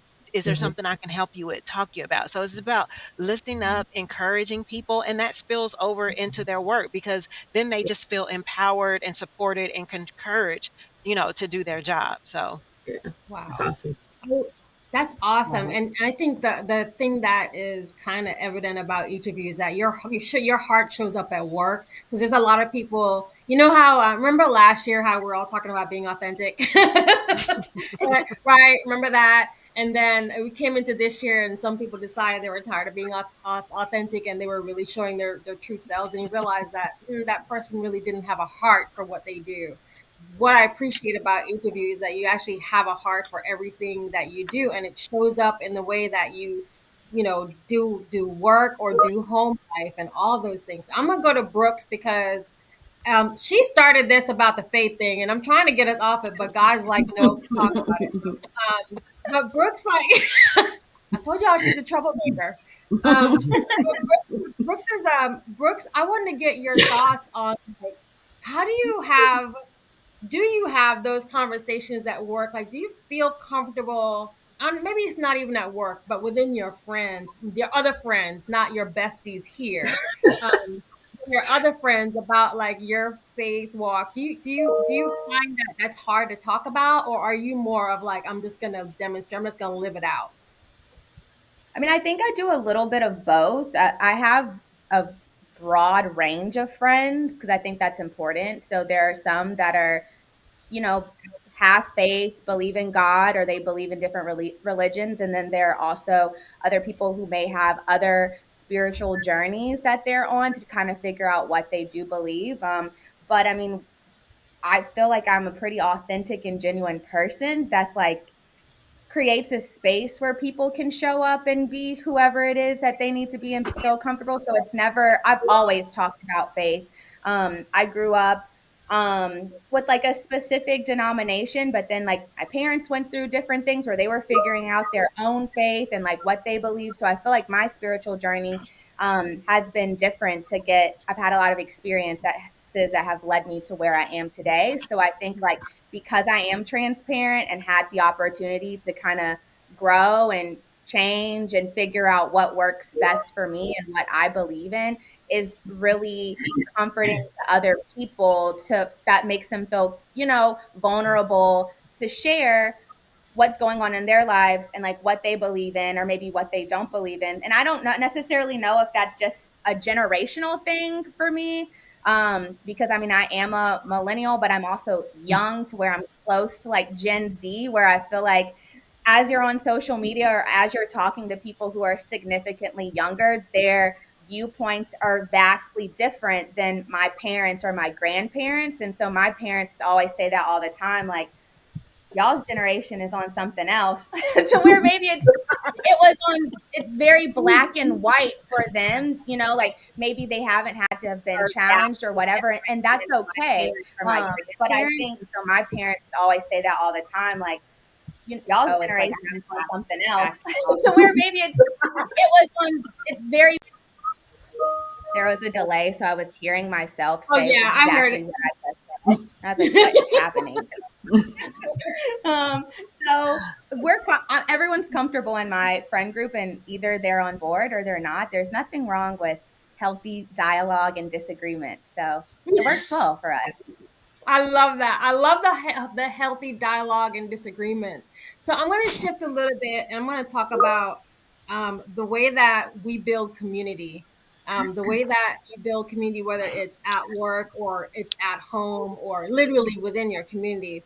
and how are you guys doing things to um, basically help people find value in themselves? And I mean, like, for example, Makisha has a podcast called The Dumping Ground, and she's had it for, it's been 3 years, and it basically, she interviews business owners, and it could be, it's not just local, it's global. So she interviews business owners, small business owners, right? And then within those conversations, she is spotlighting their win. She talks about their purpose.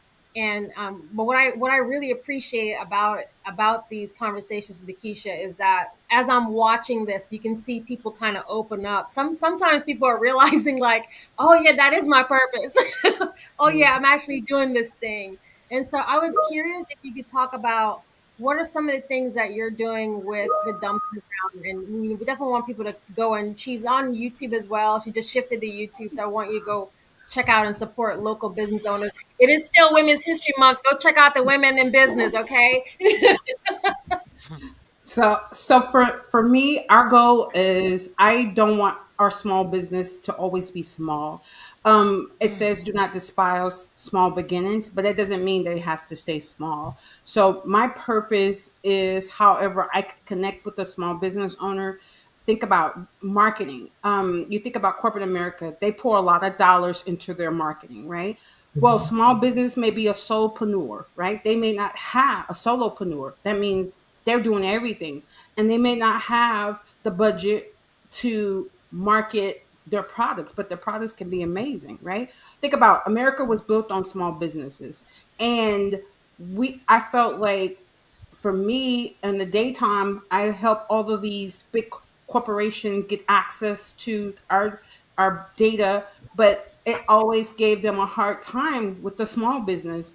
And I'm like, well, wait, that's a niche. That's a growth. Like, that's a place where I can continue to grow my platform to help. Because again, like I was saying about celebrating a win, I was always taught to have a purpose to help. Like, you were here to help someone else. You're not here to just suck up the time and just die, right? My purpose is to make sure I'm here to help extend and do what God called me to do, right? And I feel like ever since I was a little girl, like Tina was saying, I always was helping. Like, even in my church, I took a moment off from serving, and God was getting on me. He was like, wait a minute. We don't just sit here and be pool bench holders. Like, no, you're here to be in the vineyard. You have a testimony. You have things that you can help people overcome. No, ma'am, we're not just going to sit here and kick your feet up. I gave you COVID, right? I gave you the opportunity to take time off with COVID. Now it's time to get back to work. So I had to get back serving in my local church.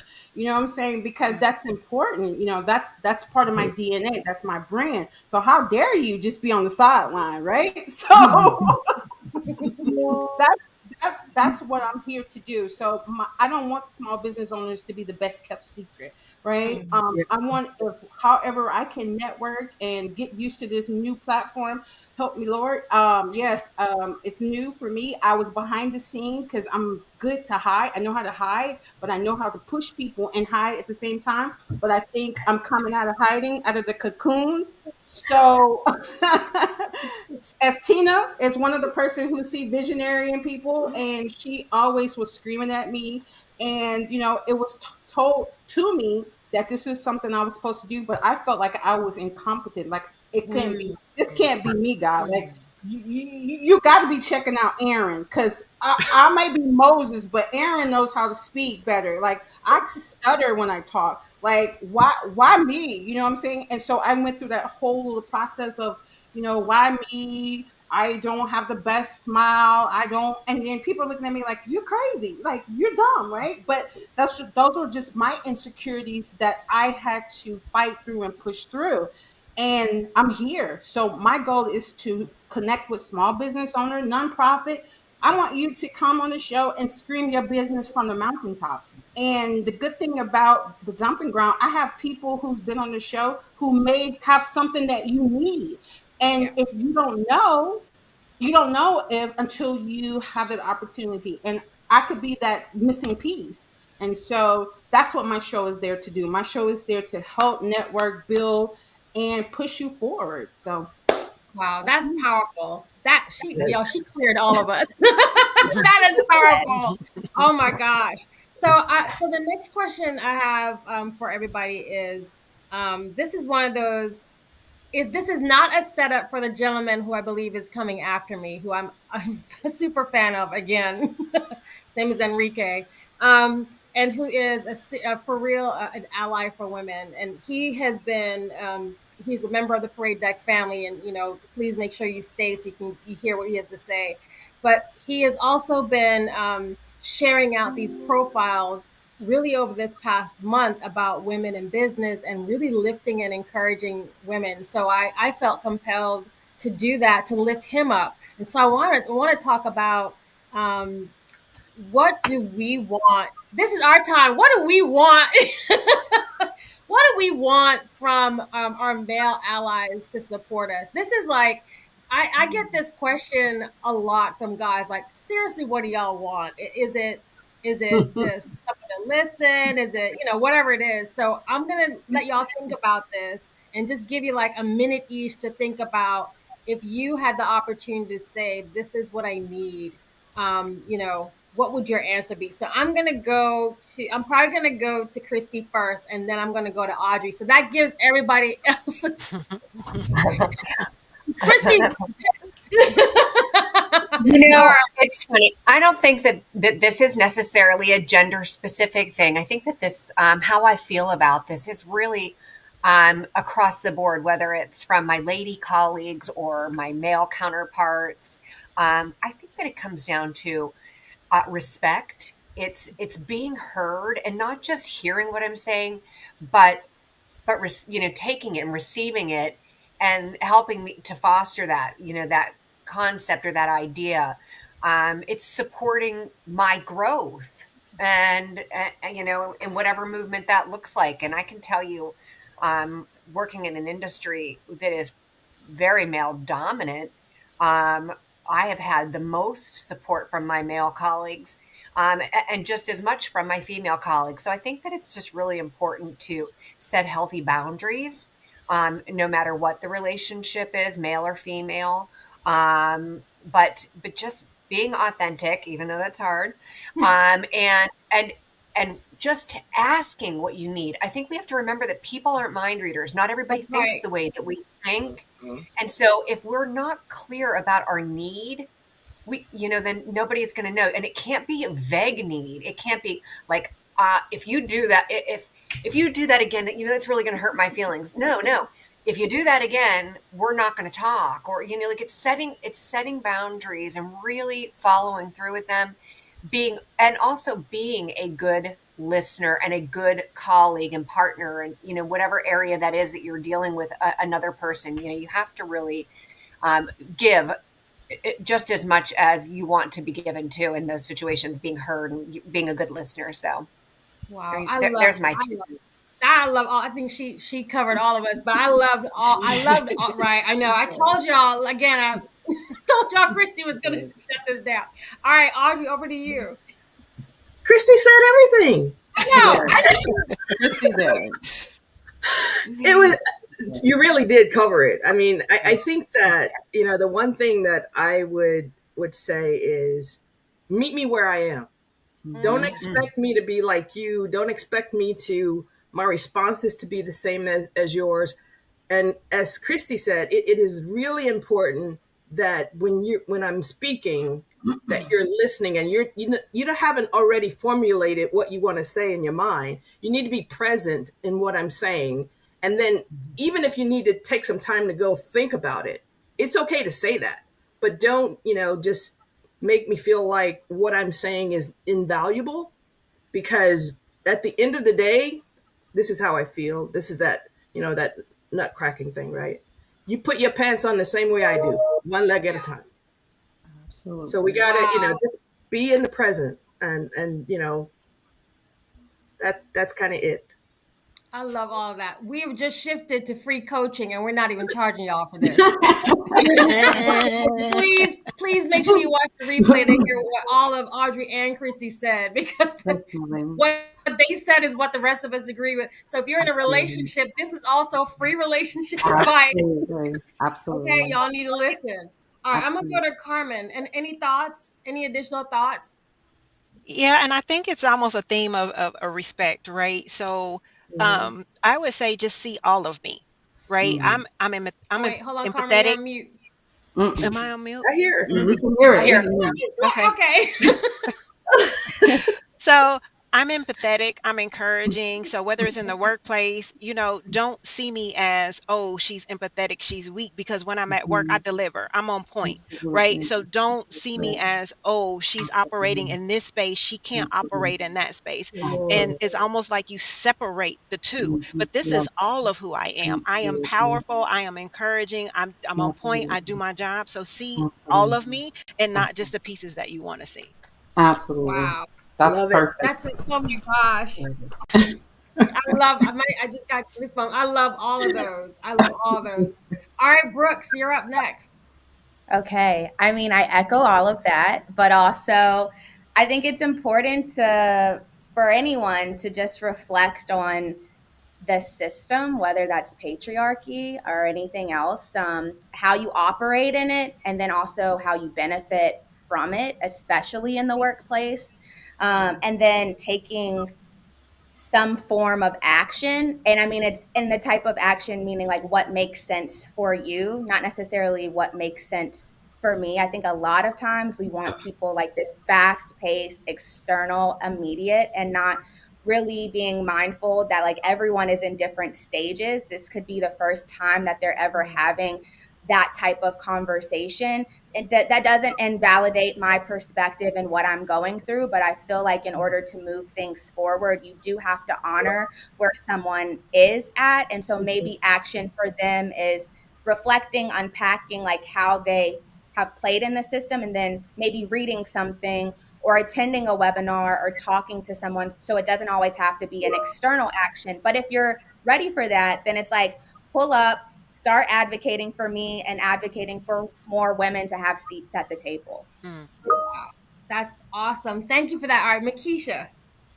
So again, everybody answer is absolutely correct. And Brooks saying she just took my answer. Seat at the table. I feel like in corporate America or around or in business, we're not positioned to have a seat at the table. It feels like sometimes it's a male dominant thing, which it's okay that we were taught like, I'm going to lead, you follow. But sometimes the vision can come through me as well. It doesn't always have to be through you because you're the leader, right? Sometimes God will allow me to see things and I can help bring that missing piece to something that you're missing, and you don't have all the answers. So me being at that table can help bring the picture together. And I just say, just have that and have the respect of knowing that it can also come from a woman. Like you have to be open and say, okay, it can come from her. You know what I'm saying? And we respect that it came from her, not just you. You know what I'm saying? So I think that's very important, especially in this day and time with the women getting paid less than the man. You know, we got all those different issues, right? Just make a place for us and respect us there because we worked hard to get there. We didn't, climb our way to the top, how they say it, right? We have the education, we have the skills, we have the talent. You know what I'm saying? It's not nepotism or anything like that. We had to work twice as hard just to get there to prove that we deserve to be there. So when we get there, allow us to show up. And that's it. Nice. Oh, that's fire. Oh my gosh. All right, Tina, I don't know how you're going to come behind that. Take a piece from everybody because I ditto to all. For me, as everyone was speaking, I was like, okay, how can I pivot to make this more personal without being unapologetic? So we carry the strong Black woman, right? I have a deeper voice than most. I have a strong stance, and it goes all the way back to 28 years ago. I was 24, 25 years old. I worked for the mayor. in my hometown. I was working for the commissioners. And being that young, I was taught to know what to say, right? Hear certain things, speak certain things. And it really taught me how to maneuver in corporate as far Mhm. as showing up, being assertive, being stoic. But really, a lot of people take that as, okay, she's strong, or she's angry, or she can handle everything, and that's not true. um just know me for me, get to know me. I am an open book, really. It's about listening. It's about me showing up, being transparent, as well as whoever I'm speaking to. I want the same respect. It's not looking like, okay, well, just because she can do the job, we're gonna put everything on her. Yeah. No, don't assume that every day I show up with this armor on, like armor of God. But a lot of times, you show up at work and it's like so much on your desk, and no one will even ask you, do you need help, right? So it's Mhm. just Yeah. it's to me, don't assume that this exterior is showing up every day as strong as it looks. Mm. I love that. Thank you. First of all, thank you all for being vulnerable and honest and sharing this. I know that. I mean, like, sometimes I forget that we're on a pretty big platform. Thank you, Stars and Stripes again. I just saw the pop up there. So we're appreciating you for having us on your platform. And but your honesty and vulnerability and being willing to share some of the other side that people don't talk about, y'all. But we need it. We need, people need to hear the truth that it is a process. You do need friends. You do need a community. You do, I try to make it a point to pour into other people. Say something. It costs nothing to say something nice to somebody else. Mhm. You just never know that, there are days when I'll get like, a ping and someone says, I was praying for you, or I was thinking about you, and it's Mm. like the right exact moment that I needed it. So don't store that love in your heart and not display it. If you don't demonstrate it, it didn't happen. Right? If it's not out there, it Right. didn't happen.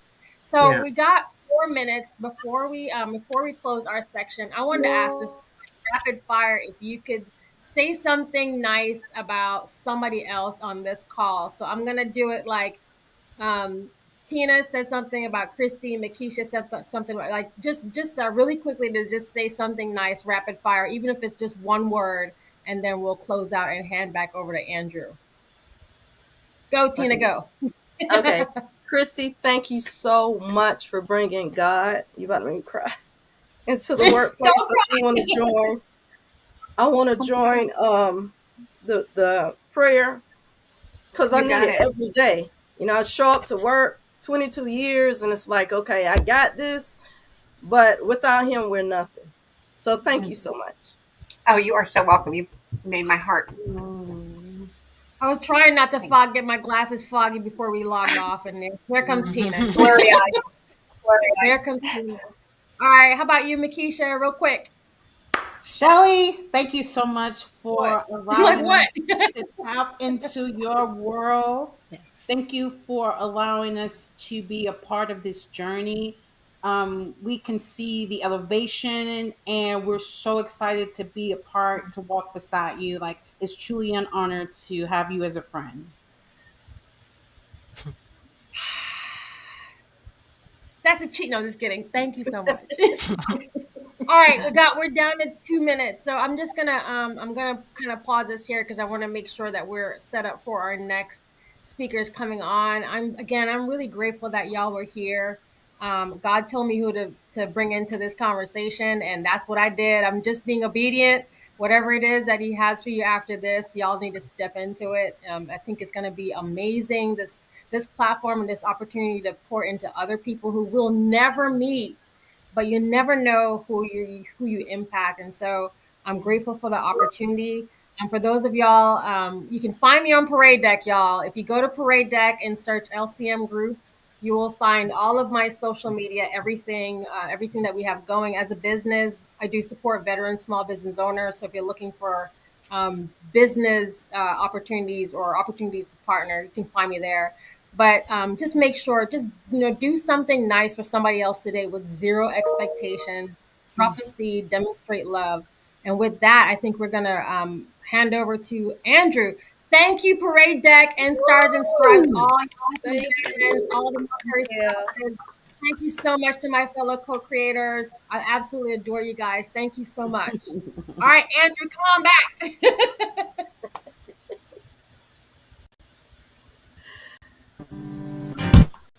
You lost in the sauce? All right.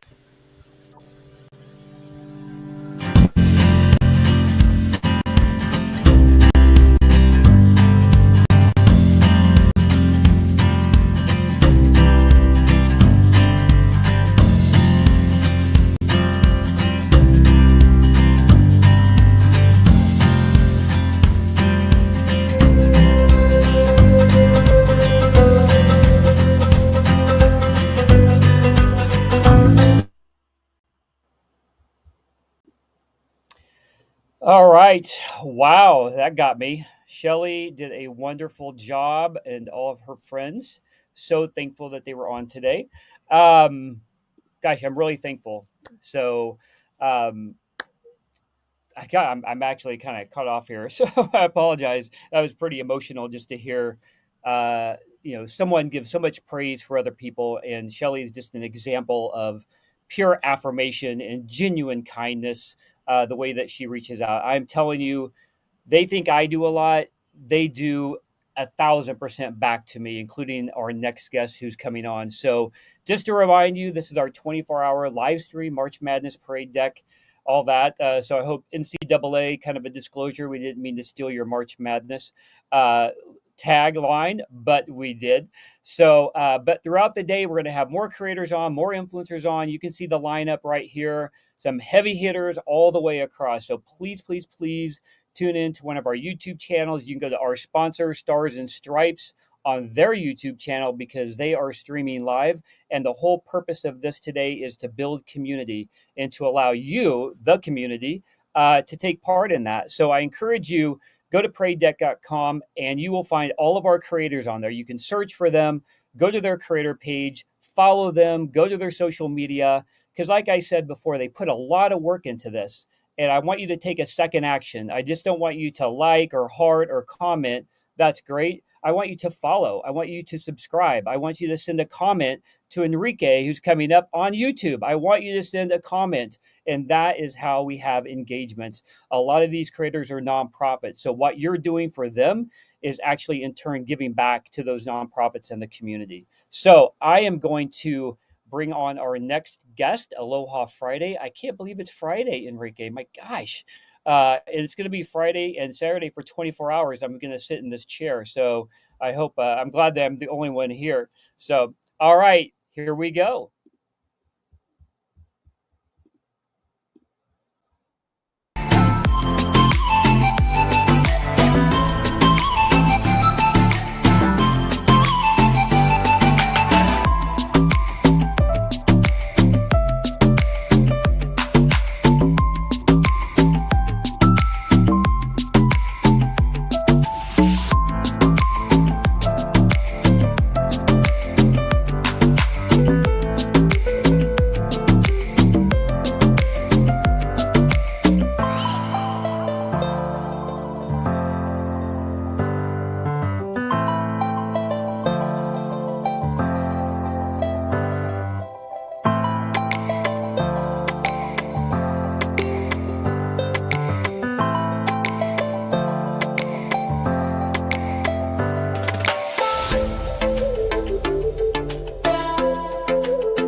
Aloha Friday, everybody. Welcome to the show. I am excited about this.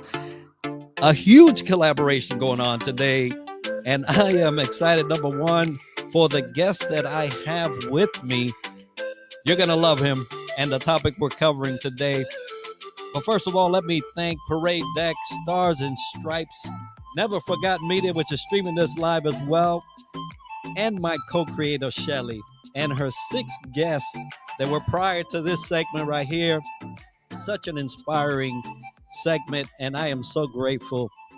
Folks, it is Aloha Friday. I know, Andrew, Friday's coming quicker than ever, but today I have a guest that you're going to absolutely love, and it's Uwe Dockhorn. He is the CEO at Liberating Lifestyle and the founder of the AIM experience, a 3-step transformation experience for in-demand professionals and their spouses or life partners. Uwe, my favorite man. I tell you, thank you so much for being with me. Folks, yeah, go ahead. It's such a pleasure being here with you today. Wonderful. So thank you for having me. So I'm really enjoying it. And also was teary because of what we just experienced earlier. So it was very inspiring. So yeah, I'm quite in the mood of being emotional. So great, because we're going to get into an emotional topic. Your specialty, Uwe, transformational experience. Now, and folks, if you have not seen an episode I did with Uwe on his show, I told him the first time that we connected, I already have been following him because I just think he is about the smoothest man I have seen. The way he moves and the way he talks. But I wanted him for this segment specifically because we are in the celebration of Women's History Month. I'm doing my part. For all the ladies, thank you so much for all you do day in and day out. Right after this, I'm going to spend some time with my wife, just again expressing how I feel about what she's done in my life. But Uwe, you know, the transformation experience that you take people through to avoid, right, these pitfalls of divorce. This is a generation, unlike when I was growing up, where it was less than 50% people saw a visit to the judge, right, or to the clerk to try to get a marriage dissolved or a divorce. But that stat is way higher now than it was when I was born in the 70s. And sure enough, prior to that, it was just even more lower. The mentality around just a separation in total was not a thing that people thought of. Now it's easier than ever. And it still does not resolve internal problems that both parties may have had to get them to this point. So before we get into those kind of conversations, tell us a little bit about you, your work, and what you're up to.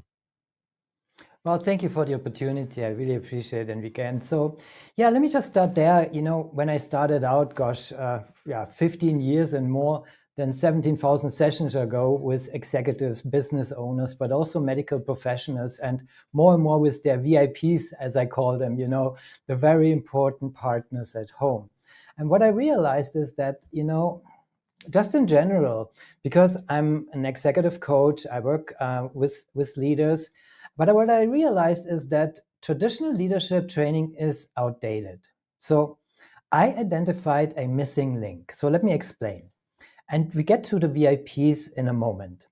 Typically what happens in these high achiever families is that from the perspective of the VIP, too often they feel they're down here, right, in their relationship, while the breadwinner is kind of like up here, right? So they resent that. They feel abandoned. They ask themselves, what about me? What's the next step in my career? Why don't you spend more time with me and the kids, etc.? So the anguishing arguments start. And at one point, the big D is looming on the horizon. And if they decide to go that pathway, essentially it means to live an independent life outside of marriage. And this was a typical result before COVID hit us.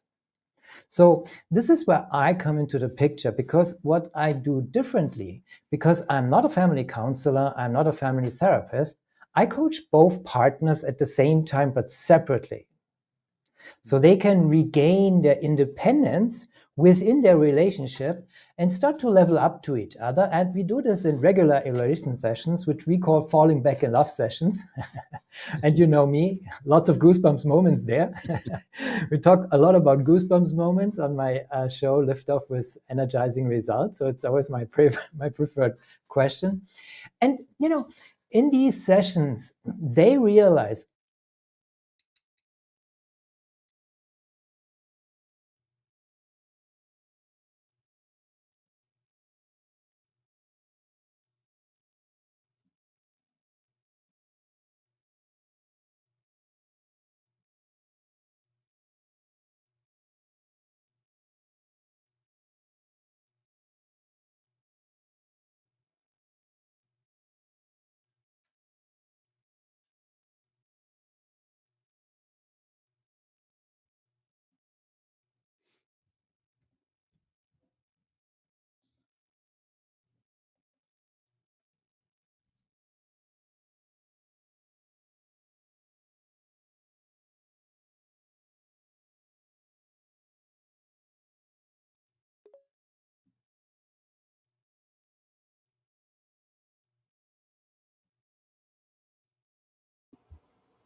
Do you hear me on your side?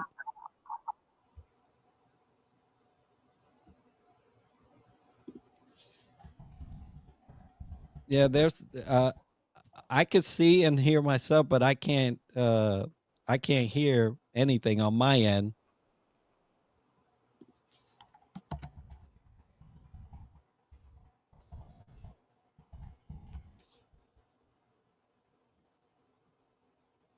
While we're waiting to navigate through these technical things, that's it happens, right? It's a live show. I even lost my background, but hey, we're gonna continue because this particular um, this particular topic that we're covering today is so important to every leader. Now, if you think for a second that you can continue on in your leadership journey with without considering how these things are starting to pile up in your relationship, you will find yourself facing a date in front of some court trying to navigate how you're going to split not only your life but your children, your possessions, and all these things. And so it's vital for leaders to understand that we are not immune to these proceedings. We're not immune to them. Now, you may think as a male that all things are okay, because I don't know about how many of the ladies out there will ever attest to say, will your husband say, what happened? How did we get here? Typically, that's what happens on the male side. We're just oblivious of things and certain indicators around our life that get us to this point. Now, Uwe, as you was talking, even here now, currently, I could identify some areas that, brother, you better go follow up on that. Hey, you better go figure out why you saw this sadness in your wife's face. Hey, you remember you was having a conversation and you weren't paying attention. These things will creep up on you, and I'm telling you from my life, before you even realize it. And so thank you for sharing that. Now, from the male perspective, and then you've done both, you do both at the same time. You facilitate these sessions independently, but at the same time, so you get to hear the whole kind of like story in there. What has been the topic that comes up most for the male side? Right. Can you hear me now? Yeah. Okay, cool. Glad I'm back. I didn't know when I cut off. So, well, what happens in these sessions is that at first, typically, the male side kind of like thinks, I don't need that, right? So it's kind of like so, but somehow they have that guilt. They see kind of like what you just described in their partners, like they're not happy, and I better should do something. And so they're kind of like often in the first sessions, like, so yeah, I'm not really sure what's going on here. And then I just ask them, so how does it make you feel when you're kind of like late at home and your wife is waiting for you and you come there?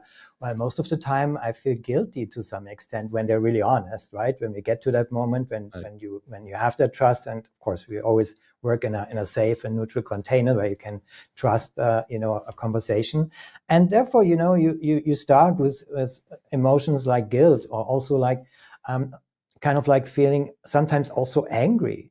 Because like, you know what, I do everything so that you don't have to work, right? So, but that's just the one side of the equation, right? So, and, because your VIP, they don't not only want to provide emotionally to their family, to your family, right? They want to provide financially. They want to contribute. They want to have that acknowledgement. They want to be treated as equals in the relationship, but also contributing to the family's wealth.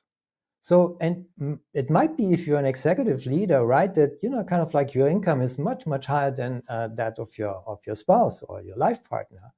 But it's just kind of like maybe that your partner wants to contribute for a project, for next vacation, or whatever it may be, or something for themselves. What's the next step in their career? So they really want to get to that independence within the relationship. And I kind of like, identified these 3 stages that we all go through in personal development. And essentially, it's important when we put it in the context of a relationship. So those 3 stages are: when we are born, we're kind of like dependent on everything. I always call this dependence land, right? So every day we walk, we evolve, and we walk towards independence, which is amazing. Yeah, to really feel independent. Not many get to that point to really can say like, oh, I really truly feel independent here. And then the 3rd stage is interdependence. So putting that in the context of of a relationship, a close relationship, we always see that one of the partners is more dependent on the other. So there's codependencies, etc. And also this imbalance that I realized. It's really the breadwinner is up here and, your VIP is down here. And this is an imbalance. It's not kind of like eye to eye. And so when you have these differences, these discrepancies in the relationship, that's why I coach them both separately, because they both need to regain their independence within the relationship first, because you can't jump from being dependent to an interdependent relationship. It doesn't work like this. There are 3 stages. You have to go through them step by step and one after the other. So only after you enter independence land for yourself in a relationship, that means the rules have also changed. Because, in independence land, as I call it, you determine the rules. You're in charge, right? So you're making decisions. And then you have your partner here, and then the interdependence starts, because you want to stay together, of course, because you love each other and you want to find that truest, deepest connection with each other. And then, but also you want to communicate on an equal eye-to-eye level with each other and support each other in the same way as you respect each other. And instantly the conversation, the communication changes when each of the partners enter their own independence within the relationship. Because it's not any longer like, you do this and you do that, and I don't like that. It's like, it's more of like okay, I can see how you feel about that. Is it okay if you help me with that? Because I would really appreciate it. So we have that respectful eye-to-eye level, but it really comes from your own independence and, most importantly, your certainty about yourself. So you are really certain about who you are and why you're here, essentially. So it's really what I do is, diving into the personal development at home with both partners. And that is the starting point, as I mentioned earlier, to flip the script also in leadership training. Because in leadership training, as I mentioned, typically you start there, in the leadership position, but it's not where you have to start. Because, it has to start at home to become a better partner, and therefore you can become a better leader, be more effective, more efficient, and, employee engagement increases. And you're making these decisions in critical leadership situations just like that, because you have that the sense of inner certainty because of the motivation at home. Make sense? Oh, yeah, absolutely. And I've always stated that leadership starts at home. The reason why I state that is, to your point, there are leaders that can actually operate at their organization better than they do at home. And it's easy because you don't get to sleep with and you don't get to stay around that person 24/7. So it's easy to play a role as if you are doing this consistently throughout your life, but then you go back into your home and it falls apart, which is indicative of that you've never had a handle on that ever. And you just learn to play the role enough, through a scene, an 8-hour scene, if you want, that allows others to think and perceive that you have it all in the bag, but it's actually falling apart. If it doesn't start at the home, it will never, that'll be a building that never stands for long. Sooner or later, you'll find yourself trying to re-energize yourself and to try to reintegrate who you really are, and you'll have to do it by yourself. And that's the sad state of affair when it comes to leaders, and that's why I'm focusing so much on the fact that it has to start at home. And so, thank you for detailing that. Now, most of those that are in leadership really have not explored what it is to be independent if they've been married for a while. But the women have a harder time because now the way things have been structured, you bring in somebody into this marriage, and somebody's in the head. Whether you got together and the woman is bringing in the more money, and those positions are based on money, when that should not be the case, right? It should be you bring them together at the same time and to equate. And what's the reason why you do that? Well, first of all, I think it's the human thing that is really what I bring together, and why this is kind of like so important. And the reason why I'm doing this all is it okay if I dive a little deeper? And go into my backstory? Okay, so Yeah. essentially it started, well, 6 days before Christmas in 2016, my mother died. And I always, cherished that I was there for her, holding her hands when she left. And, I told I loved my family and it was my safe haven. And although they gave me their love and protection as a young boy, I was sexually abused and told no one. And then after I lost two very important family members, my uncle when I was 16 and my father when I was 23, something just broke inside of me. And, I started to believe that the remaining members of my family had just given up on me. I distanced myself from them, even my mother, because I felt I couldn't risk opening up to them. I became isolated, separated from friends, lost my job, was overwhelmed, physically and emotionally exhausted, and felt there was no reason for being in this world. And I wasn't sad or angry. The truth is, I didn't feel anything at all. And that's when I found myself on the edge of a bridge, one cold winter night. And I could see my breath as I slowly leaned forward. I let go. But at that moment, something happened. For the very first time since my father had died, I felt something inside me. And it drew me back from jumping. It literally saved my life. And that night, I learned an important lesson.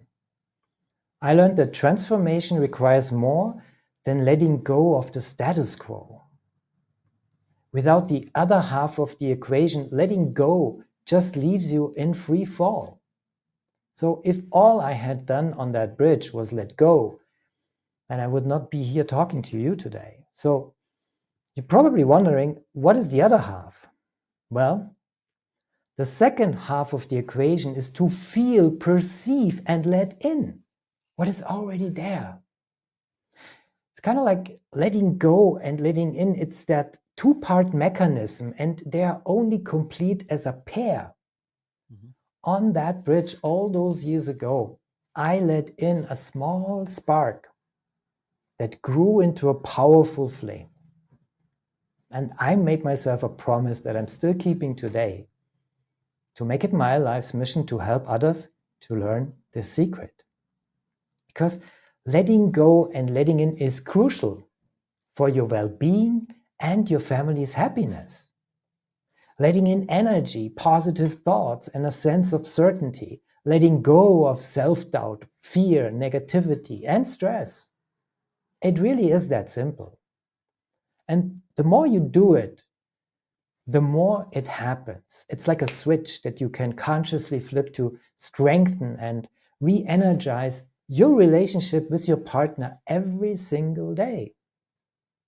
Your letting go and letting in switch is also, believe it, your anti-burnout system. And it even can divorce-proof your marriage and help you to become a better leader. Because what I just shared with you, this secret that I experience is the foundation of my work with my clients when I work with them separately. They all know, they all discover and experience their own letting go, letting in mechanism inside of them, their own, I call it also sometimes the goosebump switch, because on the other side, what you can let in, people are afraid of something, to let go, but on the other side, there are goosebumps waiting for you. So don't worry. It's an amazing experience. So, and this is why my clients achieve these amazing results within their relationship, but also as the leaders at work. And I love it. So this is just why I do it. Yeah, no, well, it happened to you. I mean, the greatest proponent or the person running down the street with the flag and they're the champion for is because they realize it happened to them. And if it happened to them, it can happen for somebody else. And what would have been a tragedy, right? Because we wouldn't have had this smooth fella here today had he done and finished that process out. But what started as a tragedy has ended up being in not just your letting in, but now others being able to let go and let in. And this whole process does liberate. And, when you talk about husband, wife, a family dynamic, there's a lot that is stored up throughout the years that is never voiced. I've seen my prior relationships dissolve because of it. I see periods in my own life where it looks like that's happening, right? And there's no gain in receiving something that you have to bottle up and never be able to release. In December, and I'll share, since you share your story, I'll share mine. For those listening, if you are holding on to something, just be aware that you cannot receive that which will give you goosebumps unless you let go. And if you've resolved within yourself that that's okay, then you've already secured your lot in life. But if you desire inside of you something different, it's going to require you to let go with the intent to receive that which is going to liberate you. So December 20 must have been a winter thing for us. But December 2017, I was not on a bridge, but I was on a bridge metaphorically, right?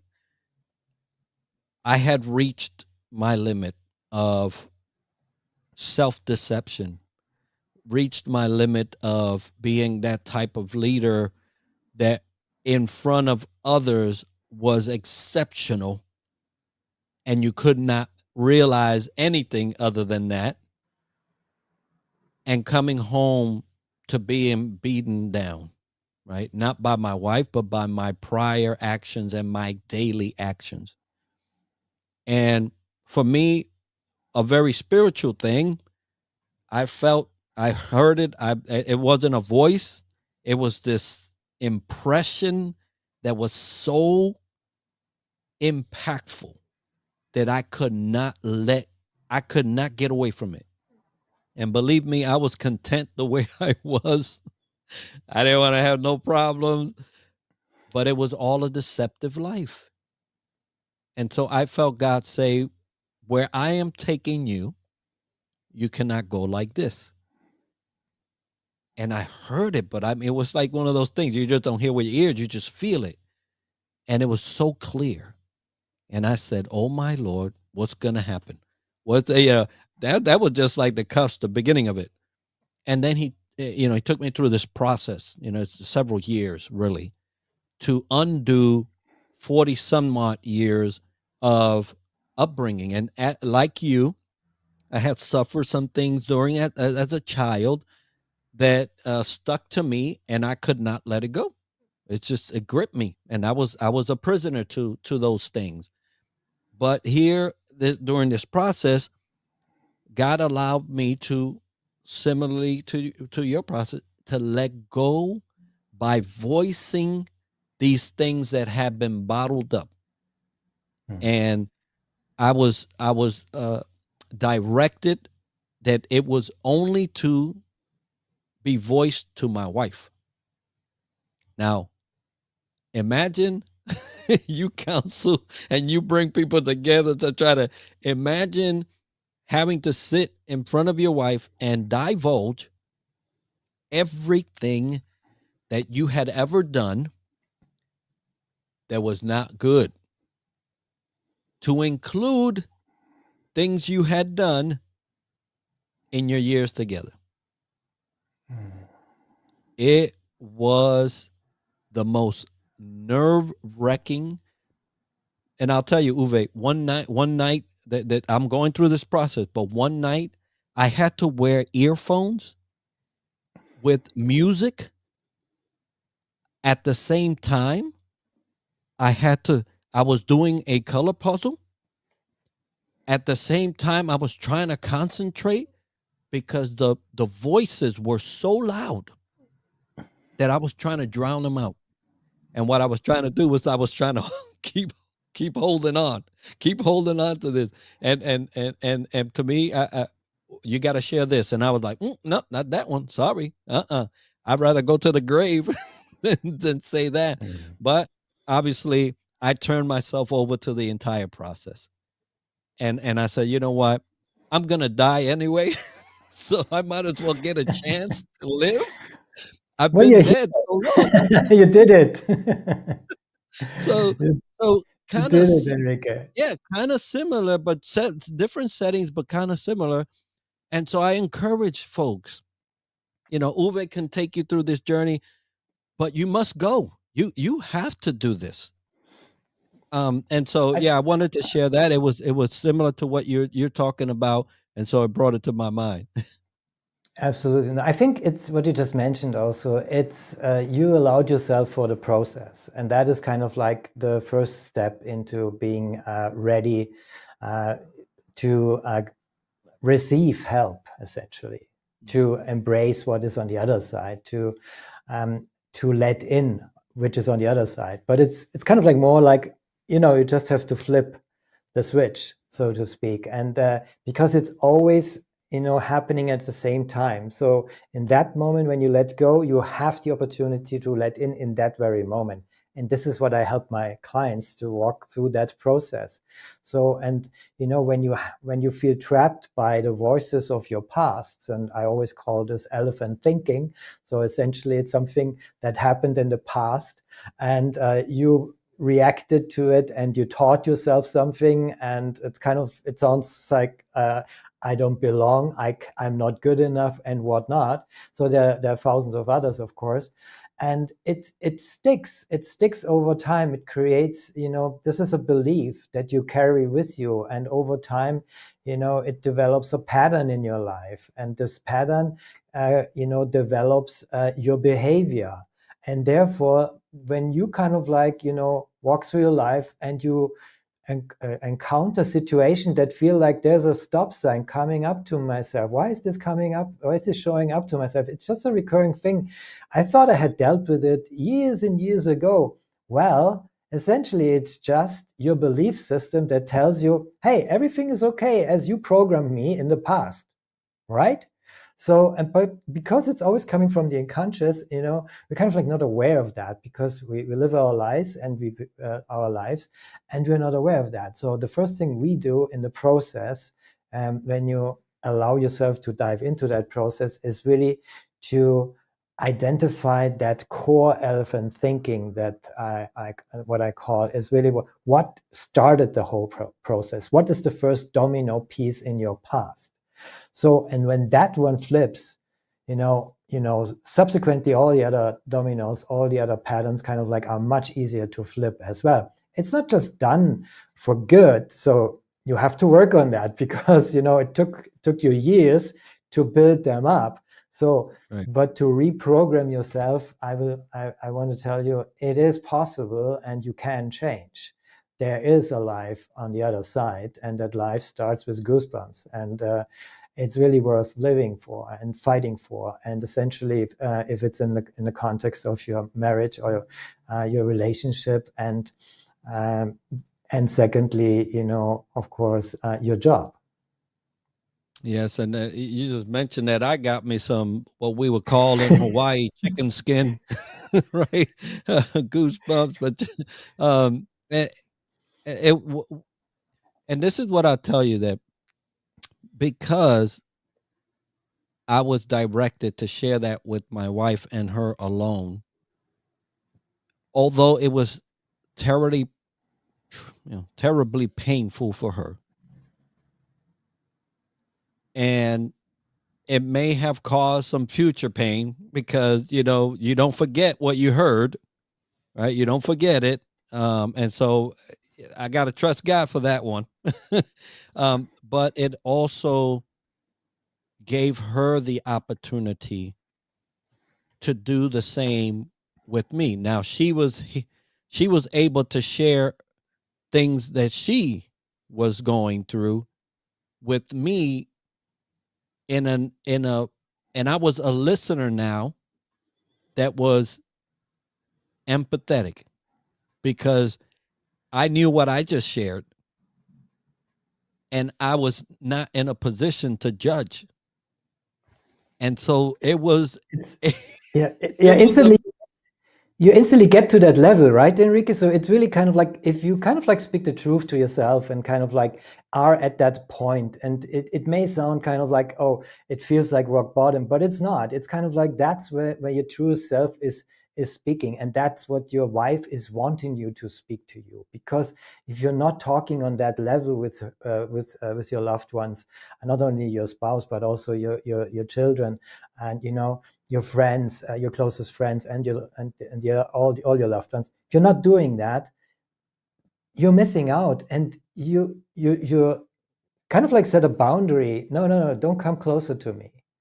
So this is what you actually are doing. So in this regard, you letting go and finding the strength to share that moment honestly, and allowing her to react honestly, that is kind of like, that's why I always tell my clients at the beginning of a call, this is a safe and neutral space here. And as soon as you agree to that, you already established that inside of you. And so that is the place where you can share things with each other at a safe and neutral space, where you can trust each other and fall back, whatever you want to call it in your relationship. So this is just a surrogate for for my clients, so they can see, oh, okay, I can create this in myself. Now I can also create this with my wife and loved ones. But at the beginning, I just really, it is the first step is really to allow yourself to get help, to not just carry this around with you alone. And sometimes you get help from outside.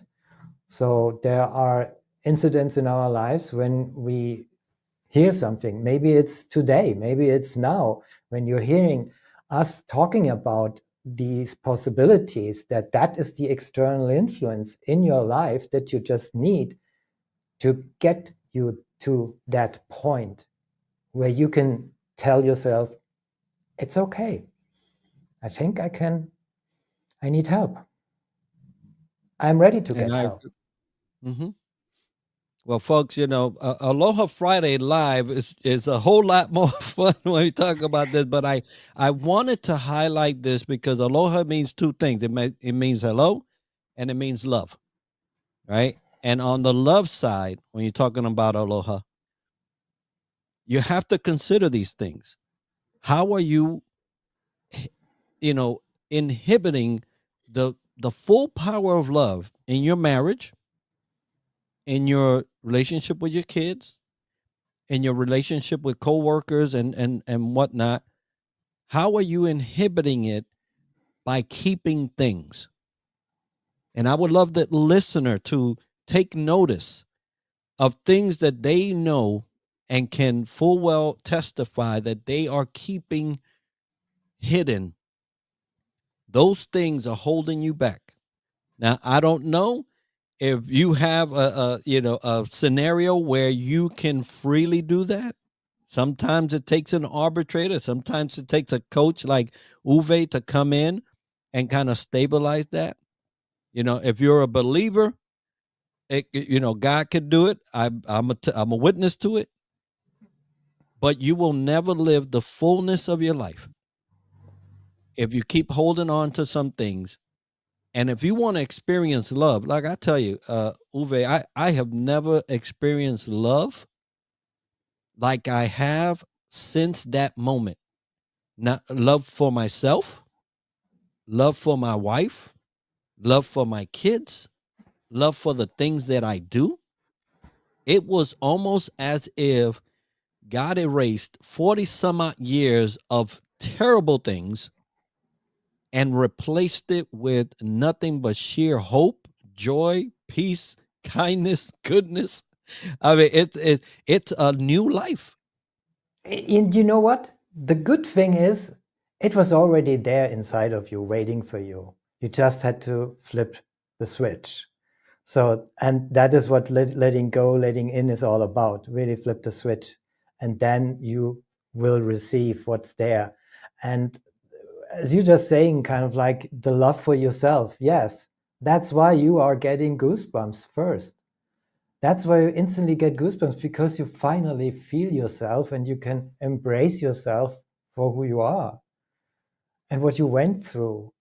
And you can just sit kind of like besides you and hold you dear, the past you, put it that way. So if it's kind of like really, you can see yourself, that is the past, but now I'm here and I want to go on into the future. And I know my past, I can let it go.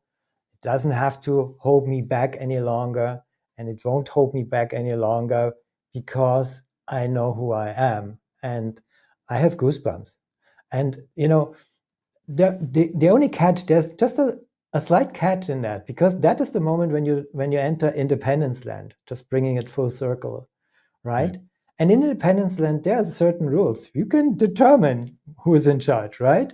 So therefore, to not fall back, because you will fall back, you will have these fallback situations. So you have to go through that again, because longer patterns are catching up on you again. So it's not just a done deal after you once did it. So you have to work on that. But then the only thing you really should focus on is to honor it. Simple as that, because that demands the rules of independence land. So it's different than it was before. So you're not driven by, I need this to do that and make yourself dependent on things. No. It's a different inner state. When you're certain about yourself and where you want to go with your loved ones, you have to honor it. And that's how you stay on the path, and how you stay motivated, and how you manifest your pathway to a happy family life, but also to a successful work life. And my hope is that those listening, whether it's live or in the future here as a replay, that you would take stock of the things that that you can be self-aware about, and say, these things are really becoming an obstacle. These things are really holding me back, and do something about it. The beauty of self-awareness is that you can be aware, but you can be aware all day long and do nothing about it, right? So the let go is the first key, the receiving and taking in is the second key. Uwe, when you see these changes occur in your clients and they come in, what's the most impressing thing on you that you witness when you see these breakthroughs? What has touched you to see these things go on in your clients? I'm always touched. I'm so, I think I just, when this all happened to me, and over time I realized, hey, I can feel goosebumps inside of me. And this was long before it just became also kind of my part of my work when I work with my clients on that deepest level. And it's my thing. It's also kind of like, I love one-on-one coaching. I love to go deeper with my clients, and to really go to the root causes. And when we are there, there's nothing more rewarding and goosebumps worthy and moving than seeing them making their realizations. When it really, I get it now. I'm just having a goosebump show internally, because this is kind of like the moment when you get there and you realize, oh, they get there. They got it. They're there. Yes, now they can change. This is the moment they can feel that. They have this realization, and it's like, oh gosh, yeah, now I can feel that. Yes, I'm on the other side. This is so rewarding to me, and this is why I love what I do, and why I'm doing this for, more than 35,000 coaching hours now. And I can't, it is really also my just self-propelling motivation, doing these sessions with my clients to get them through to that level where they can really liberate their lifestyle. What would you say, Uwe, is the are certain things that are keeping people from going down this road? Well, I think one of the biggest issues is fear. It's just fear of change and not wanting to, they want to keep the status quo. And is it okay if we do a little exercise here with you together? It's just very short. Cool. Yeah. So I always ask my clients at one point, so just imagine a scale. And I, just on the left side of that scale is you write down fear. And then I ask them, what is on the other side of that scale? So Enrique, I ask you, what is on the other side of that scale? What do you think? Hope. Good one. Okay. In our case, let's say it is trust. So we have fear and trust. And then I ask them to imagine, where are they right now? So Enrique, where are you right now on that scale between fear and trust? Are you closer to fear or are you closer to trust? Just mark kind of like mentally where you are and tell me. Yeah, trust. You're closer to trust. Fun. Okay. So now below there is another line. But this time it's an arrow that starts from the left and goes to the right. And on the left side, it gets a 0. And on the right side, there's the infinity symbol. It's the 8 that is laying on the side. Okay? So how is this second line, the arrow, related to the one above that goes from fear to trust? There's a correlation. So what's the name of this arrow? What do you think? I don't know. It correlates energy. to trust. It's energy. It's energy. So just imagine, you have that on wherever you said you are. So you're closer to trust. That means you're closer, according to that arrow below, you're closer to energy, to infinity. So whenever you kind of like are closer to fear, you lose energy. Yeah, does this make sense? So now when you are in a situation, especially a critical situation, and like so you're leaning towards fear, normally all these things are kicking in. But now, because you understand that you can let go and let in, you can let go of that fear and let in that trust to gain energy, to get into action and do things differently. So that is what I call a secret formula, so to speak. And the formula goes like this: energy equals trust minus fear. E equals T minus F. Easy to remember and easy to just put into your mindset, so you can see, oh gosh, okay, it's one of these things. Where am I on that scale? Okay, I'm closer to fear. Yeah, okay, I'm gonna let go of that fear. I let in trust. So you always have to replace something with something.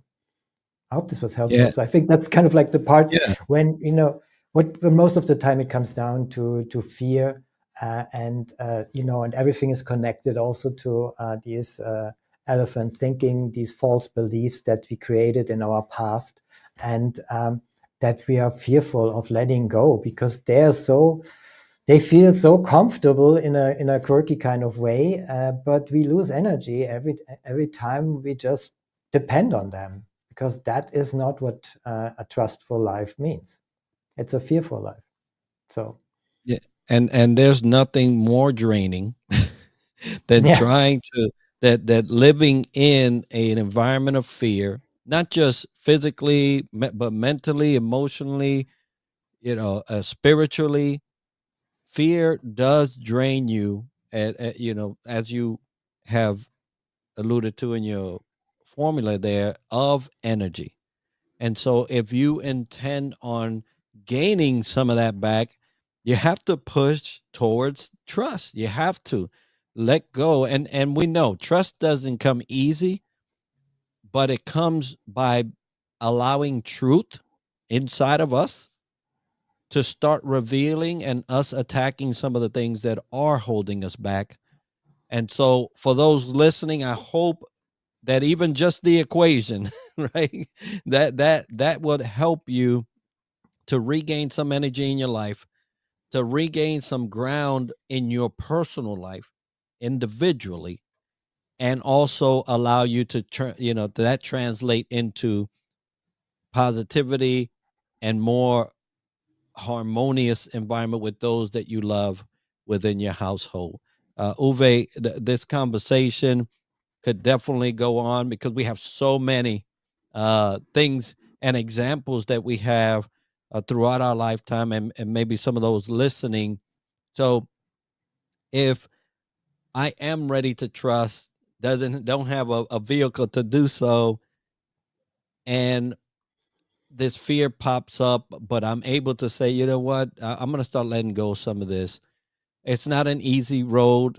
I mentioned it took years for me to get where I am today.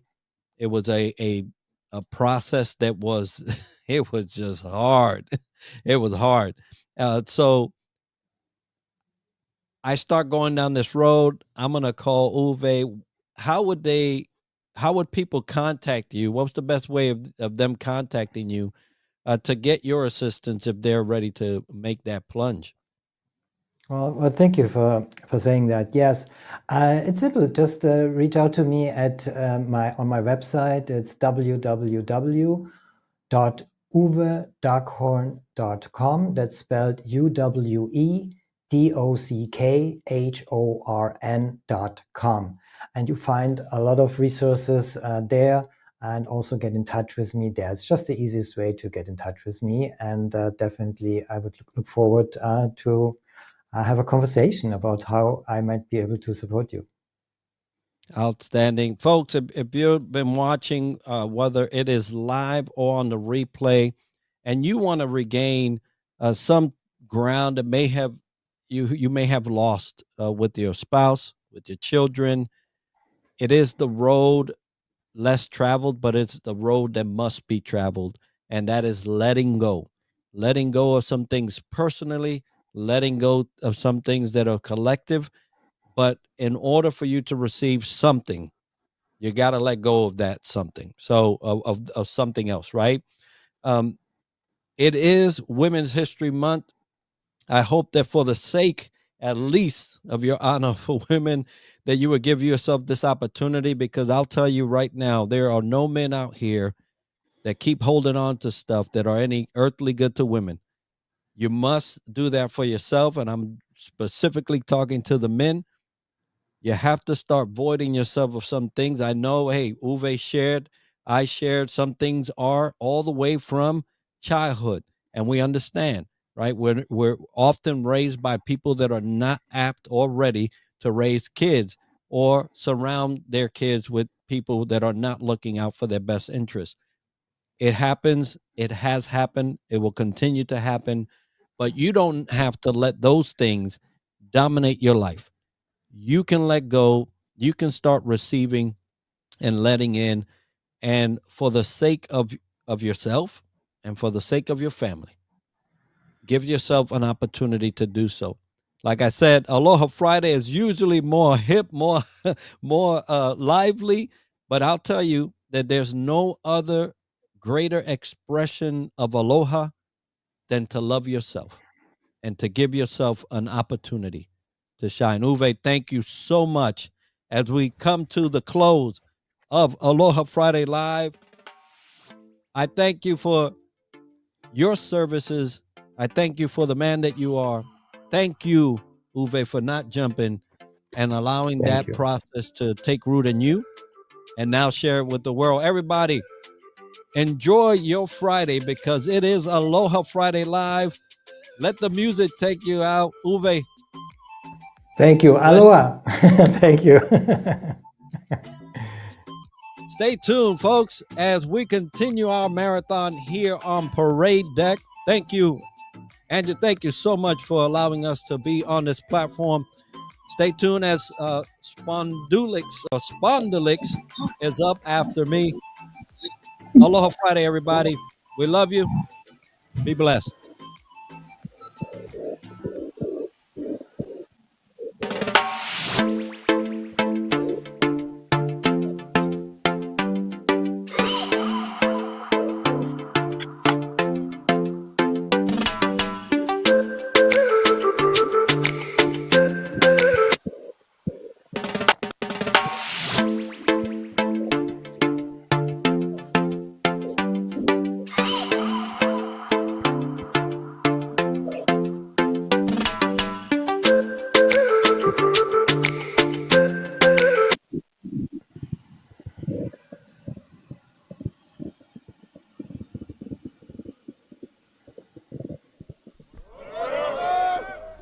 finally gonna get this march over with, right? I'll write that down. The length is exactly 18.36 miles. It's because the 2nd Cavalry Regiment became a unit in the year 1836. Really, I think it's an opportunity for these soldiers to realize that they are physically capable of much more than we've asked of them in the past. And I hope that this gives them something to remember when it's very hot and uncomfortable in Afghanistan. There's definitely a toss-up between the first hill that we did and that last one. Yeah, I know. I think just because the second hill was where it was at. The second hill was worse. I feel like it went smoothly. No one fell out. We stuck together and everything went good. We got lucky. We got to move out during the night, so we got the cooler part of the ruck, unlike Killer Troop, but everything went good. Yeah, I'm currently I don't feel in the pants, but I know tomorrow I will. But I do feel a sense of accomplishment, though. It's my first time doing anything over 12, so it feels good. It feels good that we also finished as a troop and as a platoon, and we got to lead for our troop as well. So that's pretty good. So I was looking forward to this because I know after this, it's the last step before we go to deployment, and it really separates the who's in it and who's not, and who wants it and who doesn't. Because anybody could easily just fell out and said, "Hey, I quit. I'm not doing this. This is crazy." So it takes a lot to do something like this. All right. Welcome back to our next episode for a 24-hour live stream. So how's it going out there? How is your NCAA brackets going? Let me put up a picture here, right here. So how's your NCAA? I mean, we're competing against St. Patrick's Day. We're competing against NCAA. So a lot going on today, but we're so thankful that you joined us for our first annual. How many times can you say that? Just once. First annual Parade Deck live stream, and we have an amazing lineup. We've already had like 5 or 6. I'm losing track of time. I've been here at 6 in the morning. I've got this great penthouse spot here. I don't know if you can see behind me, but I got the Capitol right behind me. So I was lucky to get our penthouse suite at our offices, and so have a little room to kind of spend the next 24 hours. So if anybody wants to fly to DC and join me, hey, come on, just bring some food. I'm getting hungry. So, hey, Enrique, thank you. That was an amazing episode with Uwe. I mean, great topic. I loved it. It kind of just shadowed on Shelly's getting really into that emotional, spiritual part of it. And so that's really part of what we're celebrating is all the voices we have in our community, whether we're military or active duty service members, or just the community in itself supporting our military. We come from different walks and we have different stories. And that's what the Parade Deck is all about, is about community and not really mattering where you come from, what you've done, but it's really about your voice and being able to share that. So I want to give a shout out to Stars and Stripes, who are our sponsor. That was a video that they shared with us on some of the many, many media things that they put out. They have print, they have digital, they have their website, stripes.com. Please go and check them out. Please subscribe to their YouTube channel. They have just done so much for us because it's all about community. Like I keep saying, I feel like Mark Zuckerberg saying efficiency 1,000 times during his last speech. So anyway, we appreciate Stars and Stripes. Corey was on with me earlier. So we are going to go to some really awesome, amazing nonprofit called Spondulix. And they are going to talk about and share information on financial literacy with youth. They have a ton of activities and events going on. But I encourage you, go to spondulix.com. We'll have the website up here in a second. They have live streaming 24/7. They're actually our only live broadcasting partner on Parade Deck. So if you visit paradedeck.com, you can click on live streaming and you'll always be able to catch their latest episode. But go to their website because they have a host of other creators, and they actually call them creators, that are sharing financial information, guidance, it's mentorship. So anyway, instead of me telling you about it, let me bring them on. And one of their programs is called Prosperity One Radio. And that's Hassan Thomas, who's going to be on here in a few seconds. An amazing radio show. And again, they have live streaming, so you're always able to tune in or see past episodes. So please sit back and enjoy this amazing episode with Spondulix.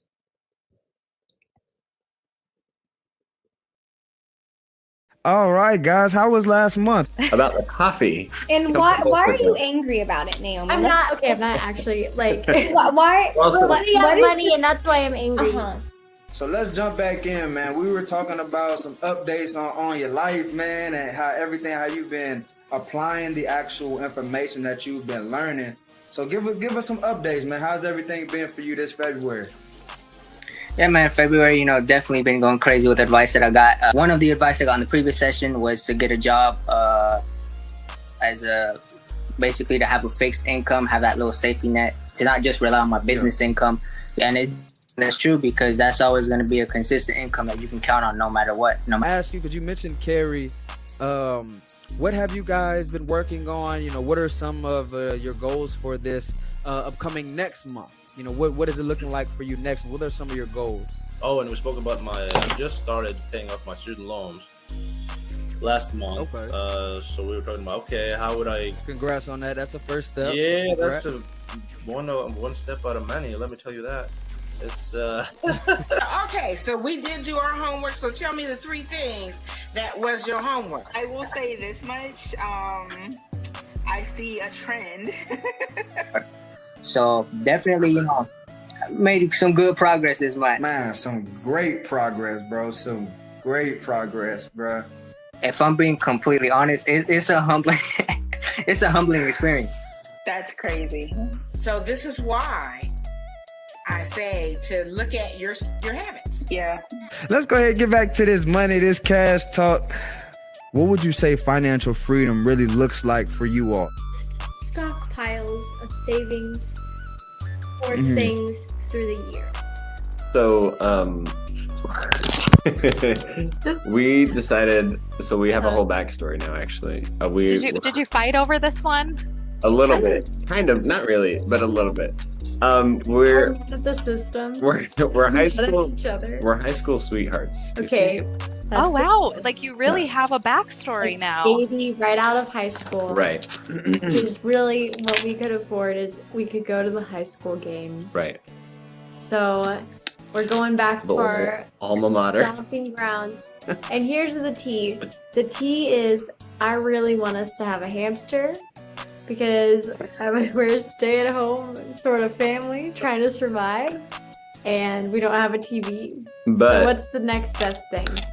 a A hamster. So that's why I wanted you to do the budget, because if you're spending over $1,000, because if you continue to spend like you've been spending with these 2 weeks, that's gonna be over $1,000. And that money could have been applied to my debt and or savings. Absolutely. Okay. Man, for sure. I hope you were able to find some value in this. Absolutely. It's a great talking to you as always. And let's keep striving, man. Let's keep doing it. Let's keep doing it, man. All right.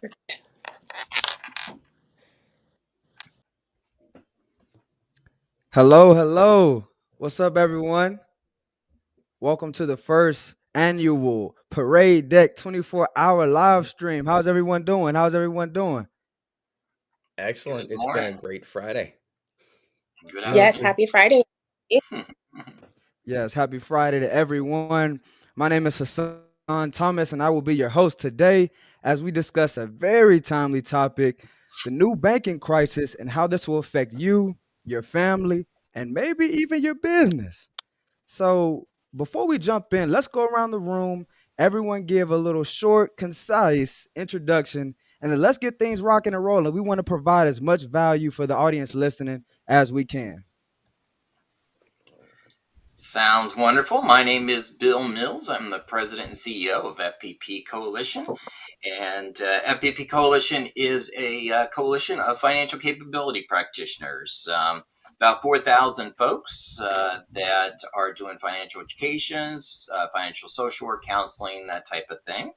And we also happen to be the ones that run Spondulix. And thank you, Hassan, for being the host for this. Hassan is one of our excellent content creators. And what you just saw there was a show that he is playing a part in. It was just our first reality show, Money on My Mind. So thanks, Hassan. A lot of big things, big and great things coming from Spondulix here and now in the near future. Patrick, would you like to introduce yourself?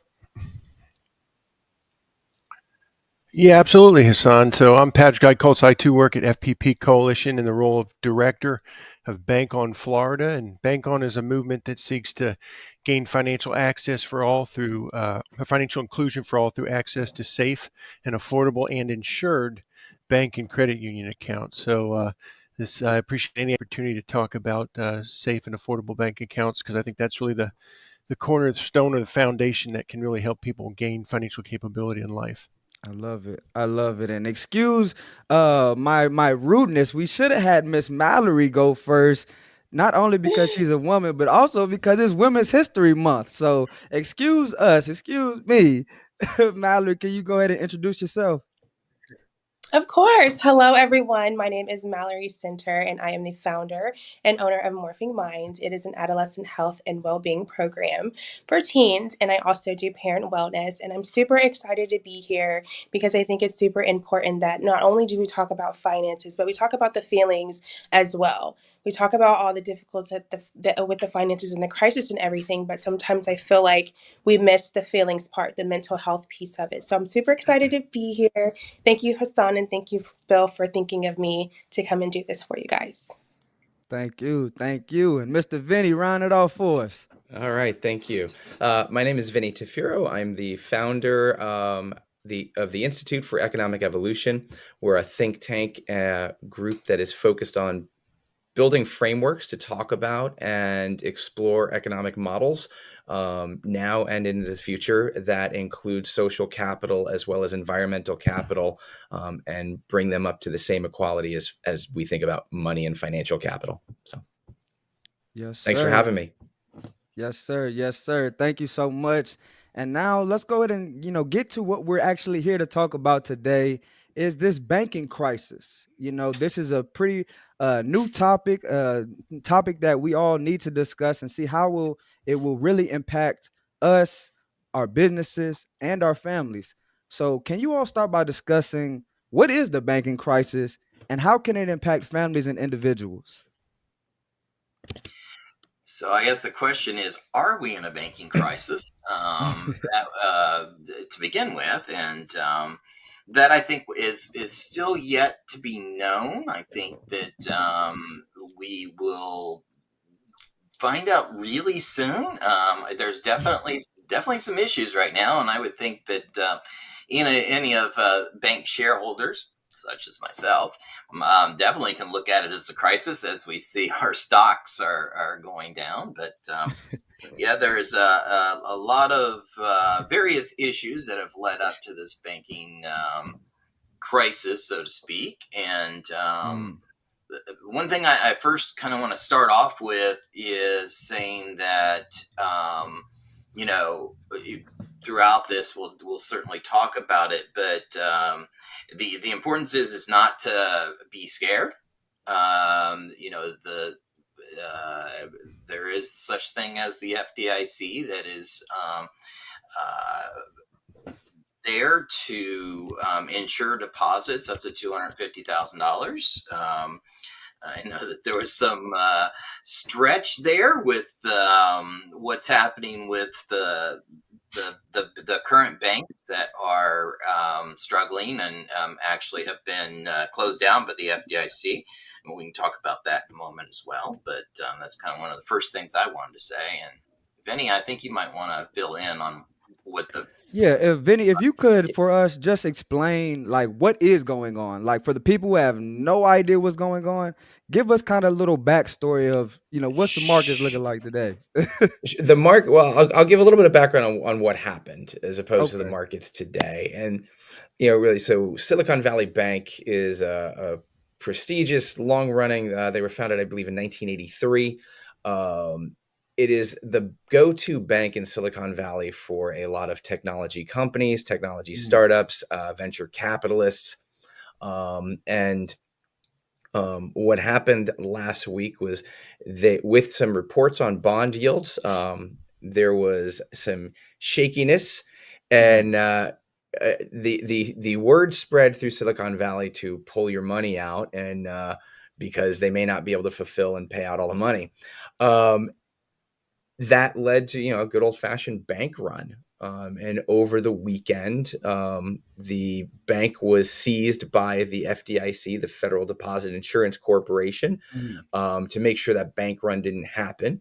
And And for those who don't know what a bank run is, can you elaborate on that a little yes. bit? So basically, everybody that puts their money in the bank doesn't hold on to everybody's money and just keep it in a safe. They loan it out to other people.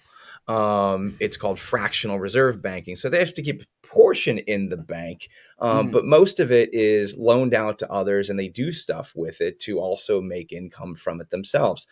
When a bank run happens, too many people come on any one given day or time looking for their money to withdraw. Well, then there's not enough funds, not because the money's not good, but because they've loaned it out to other things and they just don't have it that day at that time. And so banking runs put banks into a real heavy jam in a situation like that. And the FDIC is there to ensure that when there's a short, that the bank has the capital to pay out the money being withdrawn by its customers. Makes sense. Makes sense. So I know there has been, Patrick, were you about to say something? I'm sorry. Go ahead. No.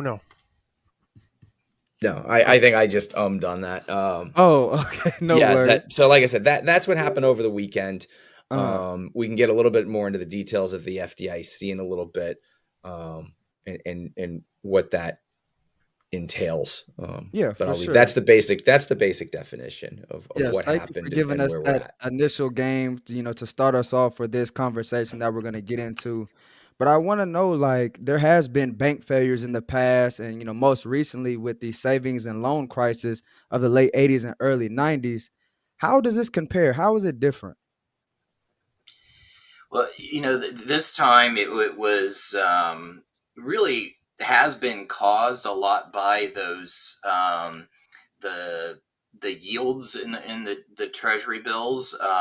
For example, Silicon Valley Bank had a lot of its money in 10-year T-bills, but they bought them when they were near zero. So when they were trying to sell them, basically to increase their liquidity, that caused a problem because they're significantly more now, and no one wants to buy something that's near zero when you could go buy them for that's worth more. So they were taking a discount on it, and people caught wind of that and were privy to it. So that was definitely something that what kind of happened here, to kind of go deeper on what Vinny said. But I think that you can easily compare this to some of those other bank runs, but they're over the time period going back to maybe 1907, as I've read about, and of course the Depression, and like you mentioned, the savings and loan crisis, and then back into 2007, 2008. There's definitely a difference here in what I have seen with the and how it's being reacted to, not just by the banking regulators such as FDIC and the Federal Reserve, but also by the other banks that are happening. For example, with the conversation between Jamie Dimon and Janet Yellen, and putting a lot of money into First Republic Bank. Just yesterday, they came up with a plan to put $5 billion from various banks, up to $30 billion, into First Republic as deposits, rather than an insurance or a taking over, so to speak. They're basically helping them out by putting some deposits in. So I think it's kind of the reaction that's different. I don't know if anyone else disagrees with me on that. No, I agree with you, Bill. I think from a banking standpoint, it always comes down to the relationship between your assets and your liabilities. What you pay to bring deposits in and what you earn on loans that you make. I think SVB didn't do a lot of loans, and so they were stuck in those somewhat long-term bonds. And when there was a run on their institution to get their funds out, they couldn't really get it without trying to cash in those bonds and suffer a huge penalty. But Gotcha. and that's kind of how they're related. Savings and loan back in the late 70s and early 80s, what happened was savings and loans were different. They were a thrift. They were different from a bank. And at one point they were created to help encourage people to buy homes right after World War II when there was a boom going on. And so they were capped at how much they could offer for accounts.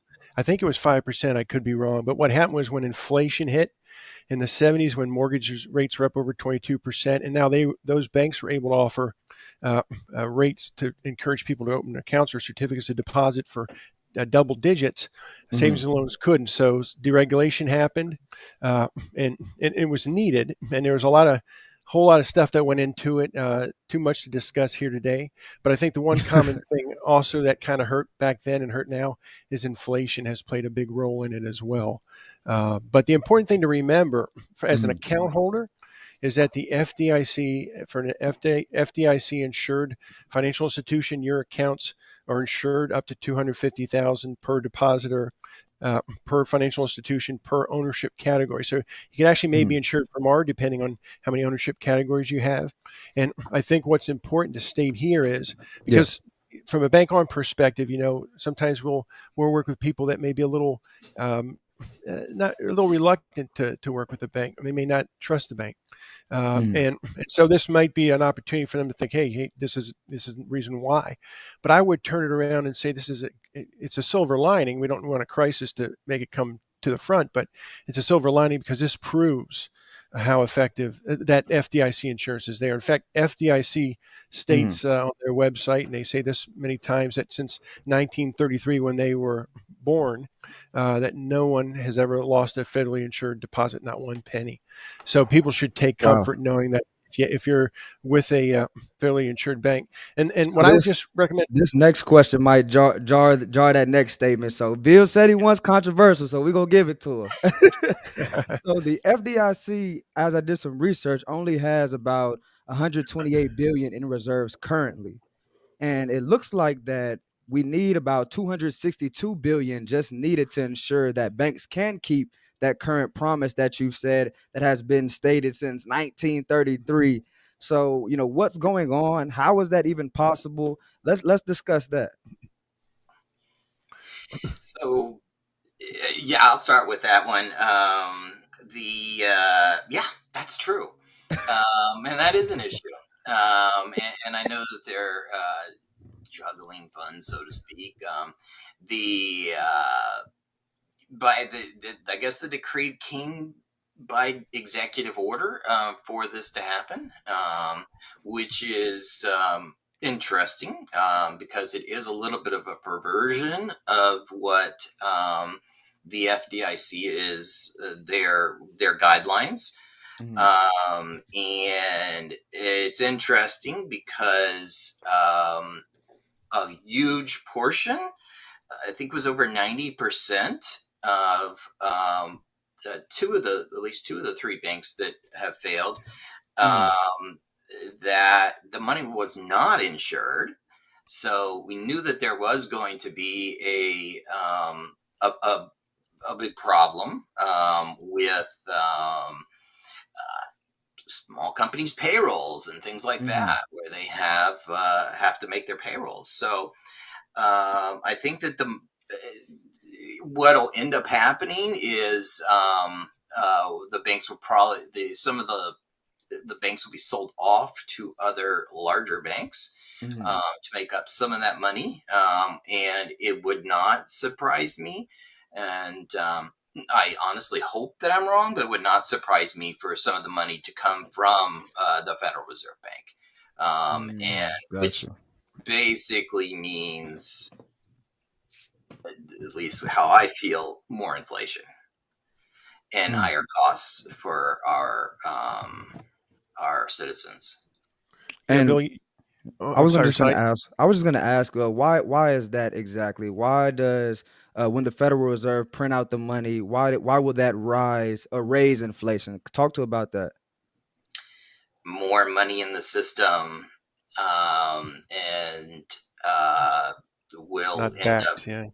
Yeah, it ends up causing the inflation. We have, and even if they don't print it, so to speak, because they'll say we're not printing it, but it's digital. And so the money being put into the system does cause a larger amount in there, and it's not being pulled back in, which is what they're trying to do right now with raising of rates, is pull some of that money back in so that they can basically get rid of it, which is kind of a forcing of the economy to have for people to have less money on purpose, so that costs don't continue to skyrocket. Makes sense. And Hassan, it's important to note that the funds that the FDIC use to insure don't come from taxpayer dollars. They come from financial institutions that pay, like, I guess, a surcharge or dues.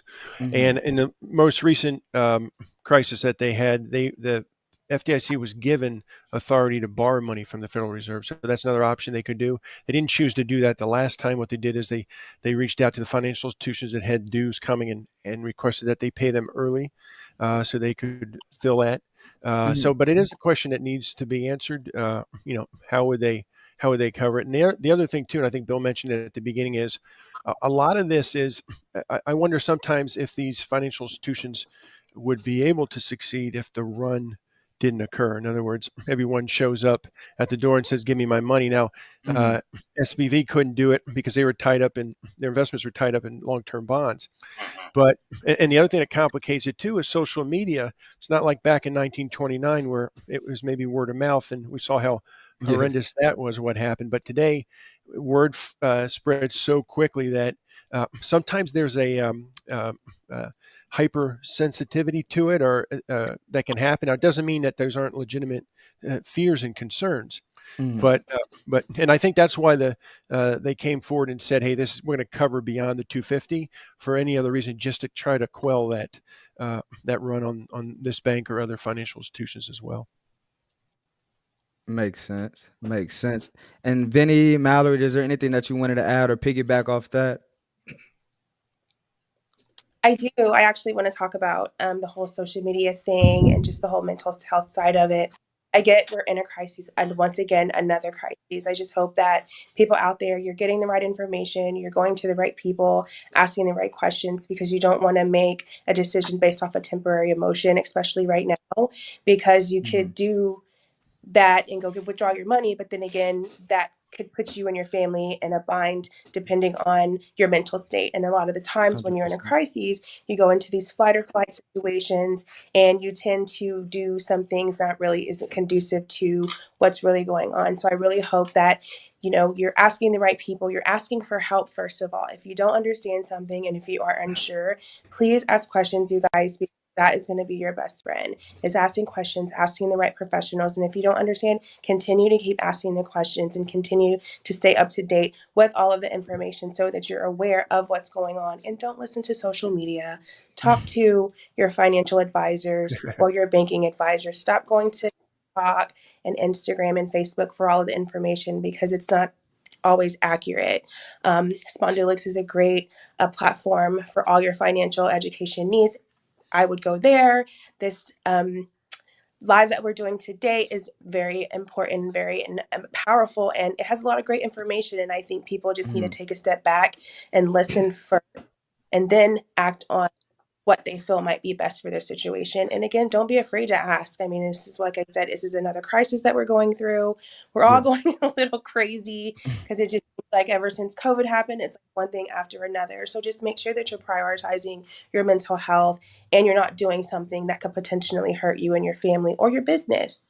So I just wanted to talk about that, because I think it's really important, because everybody's going crazy, trying to pull out their money and doing I don't think that's the best option. So just make sure that you're reaching out and have your financial advisor on speed dial. So when you're having those moments, you can talk about it. And I would also seek professional help if you feel this is a lot for you and your family, and you don't know how to handle it, because this could kind of make or break some people, and some people don't know how to handle stuff like this. So it's really super important that you're following people and asking and getting the proper guidance to help you get through this difficult time. I just Yes, wanted to that say is. that. No, thank you, because that is so important for everyone listening to prioritize your mental health and self care during this time. How can we take care of others, take care of our responsibilities if we're not at 100%? If we're at 50, we can't give 100% of ourselves. So thank you so much, Mallory, for touching on that point. And I also wanted Absolutely. to touch back on something And that that, sorry. I'm sorry, I I just wanted couldn't. to add that this is also a good teaching for your kids about everything that's going on. Can y'all hear me okay? Yes, Yeah. now we can. Can y'all hear me? Okay, sorry. I think this is also a good teachable moment for the family to get together and just talk about the expenses and talk about different things. Because I think not only do we have to change our lives as parents, but we also have to include our family. Sometimes the kids, they don't really understand. So this is a great moment to all come together and just reevaluate some. Just wanted to add that as well. Definitely, definitely. And the point that I I wanted to touch back on, regarding what Patrick said about, potentially people losing trust in the banking industry. So I want to ask the panel: do you all think this has attributed to that lack of trust, or where do you think this? How do you think this will impact, the minorities, the low income areas that already have, some shade toward banking industries? Hassan, the way I would answer that is it may cause some individuals to, lose more trust in the financial institutions. But I think if you have that communication where you say this was an ironclad example of how the FDIC insurance works, there's no, there's no wonder. It's right there in front of us to see that these accounts are insured. The other thing too that I would recommend, people can go to FDIC.gov, and there's a lot of information on what's insured, which accounts are, which type accounts aren't. They also have a calculator on there where you can put not your personal banking information, but your accounts, how you have ownership to it, and it will calculate how much of your deposits are insured. Now, if you have less than 250,000, they're insured, but anything beyond that, if you have any reason to believe that it's, you have fear that it may not be, that's a good tool to kind of reinforce it. But I think, when you go through something like this and you can see that those accounts are insured and that money is made, those depositors are made whole, I think in a weird sort of way, that's not a good thing. We don't want them to go through the process, but I Yeah. think that's as good of a recommendation as, me saying that it exists. I think it demonstrates that it's effective. Yeah, I want to, as we're going around here, I think, the what happened and the solution the FDIC came up with, looks like it stopped a potential crisis. And I think that's, to what Mallory said about social media, is the word crisis gets clicks. I look at it, a number of us are are in Florida, or if you're in any Gulf Coast area, you're familiar with hurricanes and the difference between a hurricane watch and a hurricane warning. A hurricane, if you're not, a hurricane watch is you're expecting hurricane conditions in your area. A hurricane watch means there's the potential for it. And so, are we in a crisis? No, but should you be watching your bank? Should you be calling your financial advisor? Should you be, as Mallory said, taking care of yourself? Yes.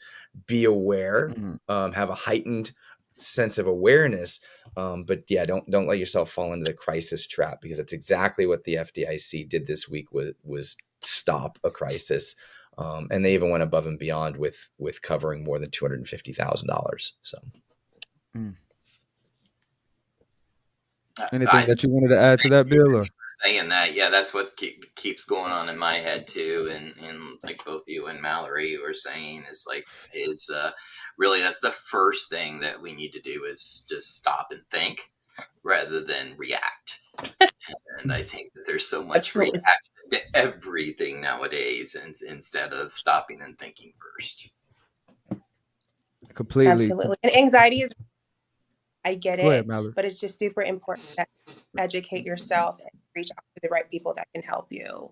The banks can be your best friend. I get that we're going through a crisis, but that's where the professionals are. Reach out to those people. Don't listen to the news all the time. sometimes that may be a little inaccurate at times. So again, you have to trust yourself first by reaching out to the right professionals that can actually help you. And I can't stress this enough, please ask for help. Ask as many questions as possible. That's what the professionals are there for, to help you each step of the way, so that you aren't making any crazy decisions and then creating a downward spiral for your mental health, because that's what we don't want to happen. We do not want that. 100%. 100%. And Mallory touched on it, seeking professional help. Bill and Vinny also talked about just stopping and thinking and getting a clear picture. So let's go around and discuss, let's get down to the nitty gritty of, for everybody listening, what are some ways that we can prepare our families for this crisis that we may be going through?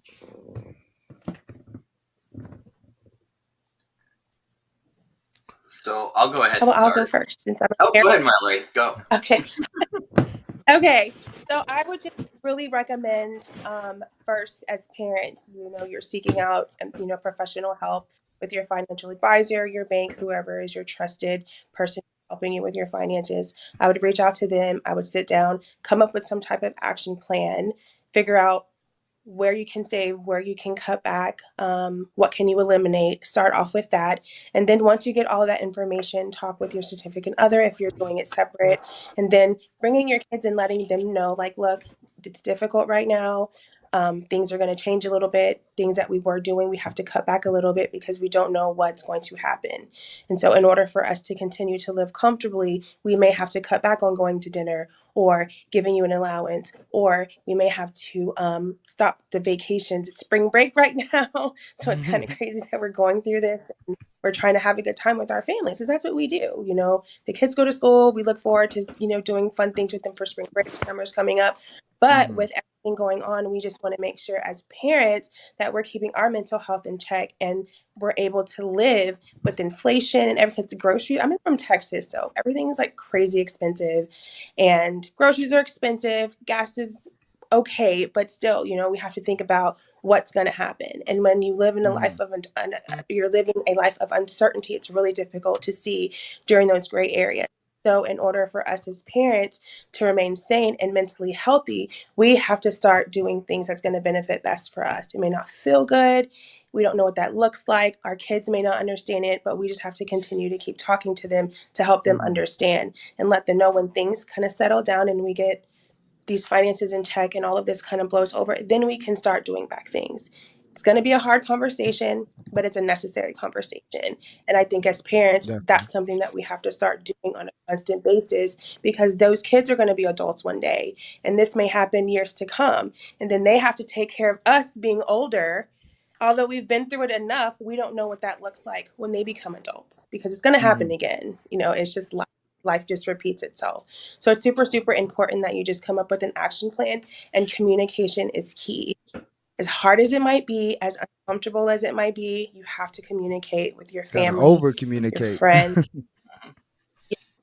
because it's important. And not only do you need to ask for help, but check on your people. Ask people, are you okay? Is there something that I can help with? Because a lot of the times people don't like asking for help, especially when it comes to your finances, because that's very personal. But right now, we have to stick together. We have to ask. And suicide rates are really, really high amongst men. So I really, really hope that to all the men out there, if you have any problems, please ask for help. It is okay. Asking for help is going to be your best friend, because you just never know who has the information or who has something that could potentially help you and could potentially save your life. So don't let this get too overwhelming for you. Ask for help. Please ask for help. That. Thank you so much, Mallory. Wow. Welcome. It's great. There's a reason she's on here, isn't there? So, I think just to add on to something that Mallory said, is there are economic cycles, and there has to be economic cycles. There has to be times that the market corrects itself. If it doesn't, then we're looking at big crashes. And so it's okay to go through smaller crashes, or it's okay to go through inflation, even though we all hate it, because we have to. in order for the market to correct itself. Mm-hmm. And Hassan, the other thing too, and this is something we talked to at Bank on Florida when we talked to young people. We talked to them about not being a bystander, and certainly not in their economic life. In other words, don't kind of let things happen to you. And so, but what I realize sometimes with adults, they may still have that first account they open. So people often will tend to open an account, maybe do everything online, and they don't ever go and talk to their bankers and check up to see, am I still in the right account? Is there something that's a better product for me? And they don't necessarily build relationships with their banks.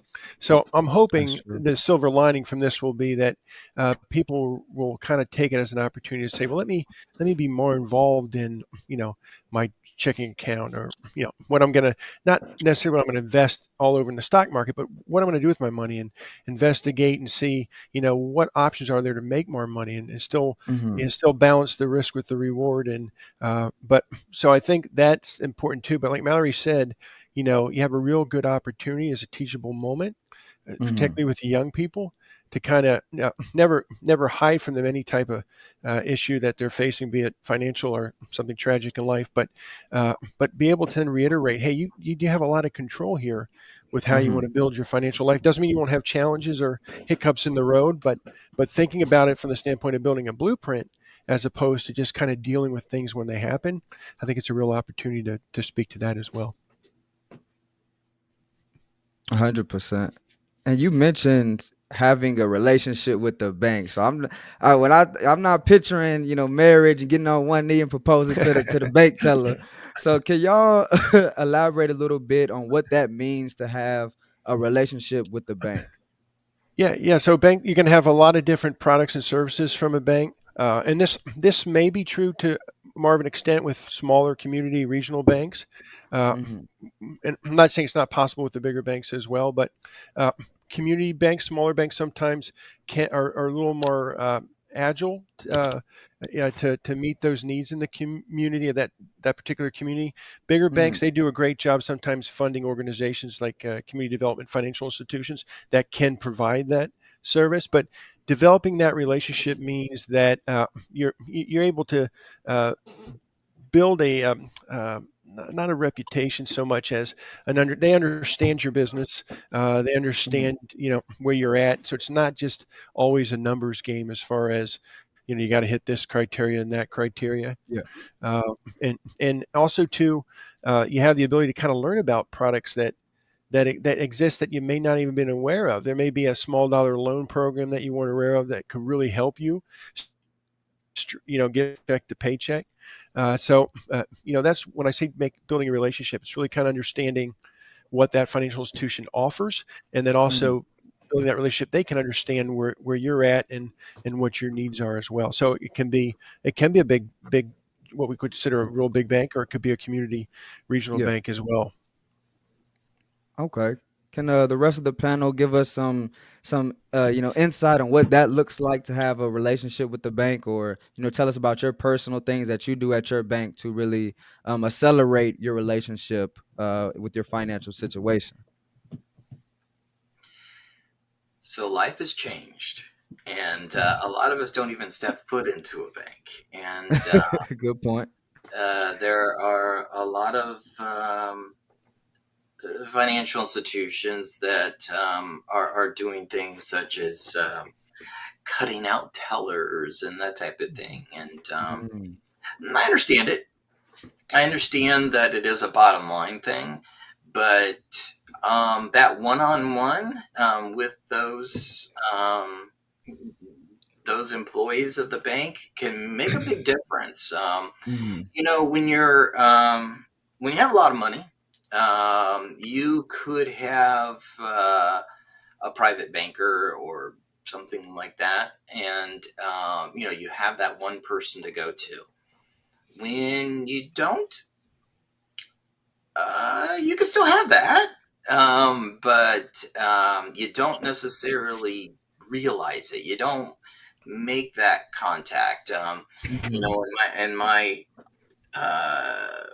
banking days, I remember being in a small town setting of a financial institution, and we'd have the elderly folks come in, and they would come in at the same time every week. They would come in and speak to the same people every week.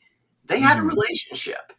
Do you see that now? No, you don't see that. And why? I think it is that kind of that losing touch electronically, where you're not necessarily looking at or for a relationship with someone who really could help you in so many different ways. Like Patrick said, when we think of banking, we often think of our our bank account, or we might think of getting a loan, but there's so many different banking products that are available, and most of them you don't ever hear about. And so unless you have that relationship with someone at a financial institution. Got you. That's I great agree with gems for you, anybody Bill. listening. I do agree with you, Bill. The whole banking thing is totally different. I work at an accounting firm right now, and most of the elderly people, they do call. I've been getting calls because people are freaking out. As far as the younger generation, I don't think they really understand. They have the right education for it, because it's not something really taught to them. I think that if we had something where the schools had banking professionals come and let them know of the different products, how to manage your money, how to do those things, I think that the kids may be a lot well off, because everything's electronic now, and you look at your bank statements online. If you want to apply for a loan, you don't even have to talk to people sometimes. So I think like the relationship part gets cut out, and that kind of makes the trust go down a little bit. So I feel like if we had specific professionals to talk to them about this, well, if we have this is who you need to talk to. It's okay to have a financial advisor. And I think a lot of the younger generation, they don't even know what it is. They think that their paycheck is going into the bank. That's it. They can do the texting to talk to the people and stuff like that, which is okay. But sometimes I think they need a little bit more guidance and a little bit more education to help understand how to manage your money properly, how to make money off of the money that they're already having, how to invest here, what's smart investment, and so on and so forth. So they have to learn how to build that trust. And first, it just starts with educating yourself and understanding the value and the importance of having somebody in your corner who has a lot of professional finance advice to give. Because this generation, I just don't think that they're really interested in stuff like that, unless there's like music with it or whatever. So I love that we're doing this, and I think that that's the only way that we're going to build trust for the younger generation and parents as well, is just for them to get out there and educate themselves and understand that there are different products that are available to them. And with that being said, that will build the trust with the relationship. And then once they start doing that and seeing that there's going to be benefits coming from having that relationship, it can continue to go on, and then it can be passed on to generations through their family. Yeah, Mallory, you make a great point there too. And Hassan, one of the things that banks, financial institutions do that people may not be aware of, they make a real great effort at delivering financial education. So sometimes they'll partner in a community with community organizations, but a lot of them now they'll open up their branches. They'll have special branches. They'll have special community liaisons whose their specific role is not income driven. It doesn't generate any income, but it goes out in the community and it helps educate people on anything from a payment plan to small business, writing a business plan. There's so many things like that financial institutions offer, and again, they either do it in the community in a partnership with a nonprofit, but many of them now have what they're dubbing community centers that are part of their own branches. A branch would be a community center, and they'll open it up. So I reach out to your financial institution as well and talk to them and see what they offer. It could be geared towards any type of demographic, senior citizens, young people. But that's a real example of some of the great work that they do in the community that actually has nothing to do with opening an account or getting a loan. And that's super important. That's really important. Yes, and I want to touch on, because we talked about how the individual can prepare their families for this crisis we may be going through, but let's touch on how the social sector at the local and regional levels can help build infrastructure to kind of mitigate the impacts of events like these in our communities. So that's that's something I think I can speak to probably in the fact that we've got organizations out there that can teach you how to bank, that like FPP Coalition, Mhm.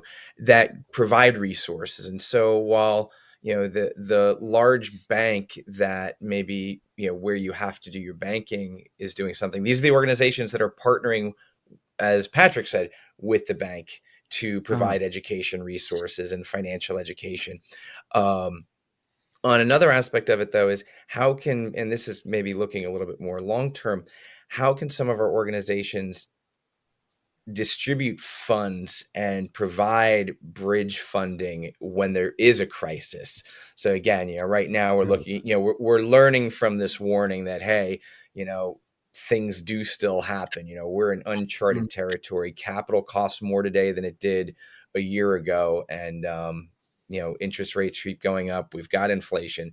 So how can we prepare ourselves? And, I think potentially we can look at, what we learned from COVID, with making sure that people could stay in their homes, that people could pay their electric bills. How can community foundations, the United Ways out there and different organizations that are on the front lines helping families stay stabilized financially. How can we use this as a kind of coming together moment to go, okay, we've kind of moved past COVID. We're still dealing with a lot of stuff there, though. And now here's another thing. Fortunately, it's just rocked the boat a little bit. It wasn't a full-blown crisis. What can we put in place to make sure if there is something larger that happens, that our communities have a place to go to, have resources to tap into? And I think that's something the philanthropic community and the social sector can kind of get together and go, okay, how do we put money away, or how do we make sure the money is available so that we can help our communities in need when something does happen? Hey, So do Vinny. you think it's just go ahead, Patrick? I'm sorry, Hassan. I just want to ask Vinny a question since he made that point. Sure, Do go you ahead. think what the big banks have done right now at First Republic, do you think that's a start, or is that an example of what you're talking about, where there's a backstop with the big banks recognizing the importance of regional banks and smaller banks will I kind of think come to on the a rescue, so to speak? Yes, I think on a banking level, that's great, to see the large bank, support smaller regional banks. What I'm getting at is more on a granular level.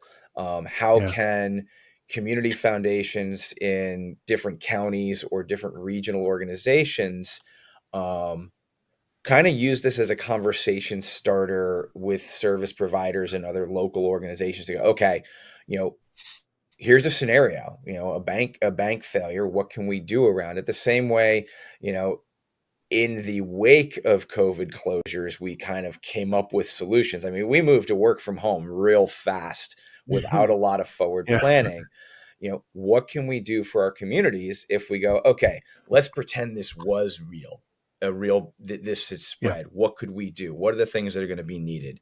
And really address it that way, so that the same way these larger banks are doing it, how can our communities do it? How can we use this again as a catalyst to go, things get weird sometimes, what can we do? And using that as an example. Yeah, so we should have those conversations before it happens, kind of like you would plan crisis intervention for a upcoming hurricane, like you'd use Exactly. that example at the beginning. Yeah, same thing. Yep, that makes Exactly. perfect Where sense. are the shelters? Where are the funds available? Where do you go for the sandbags to stop the water rising or the water draining in the fact of a bank run? So Yep. Thank you. I love I was that. about So we have that. You know how about they 5 more minutes left.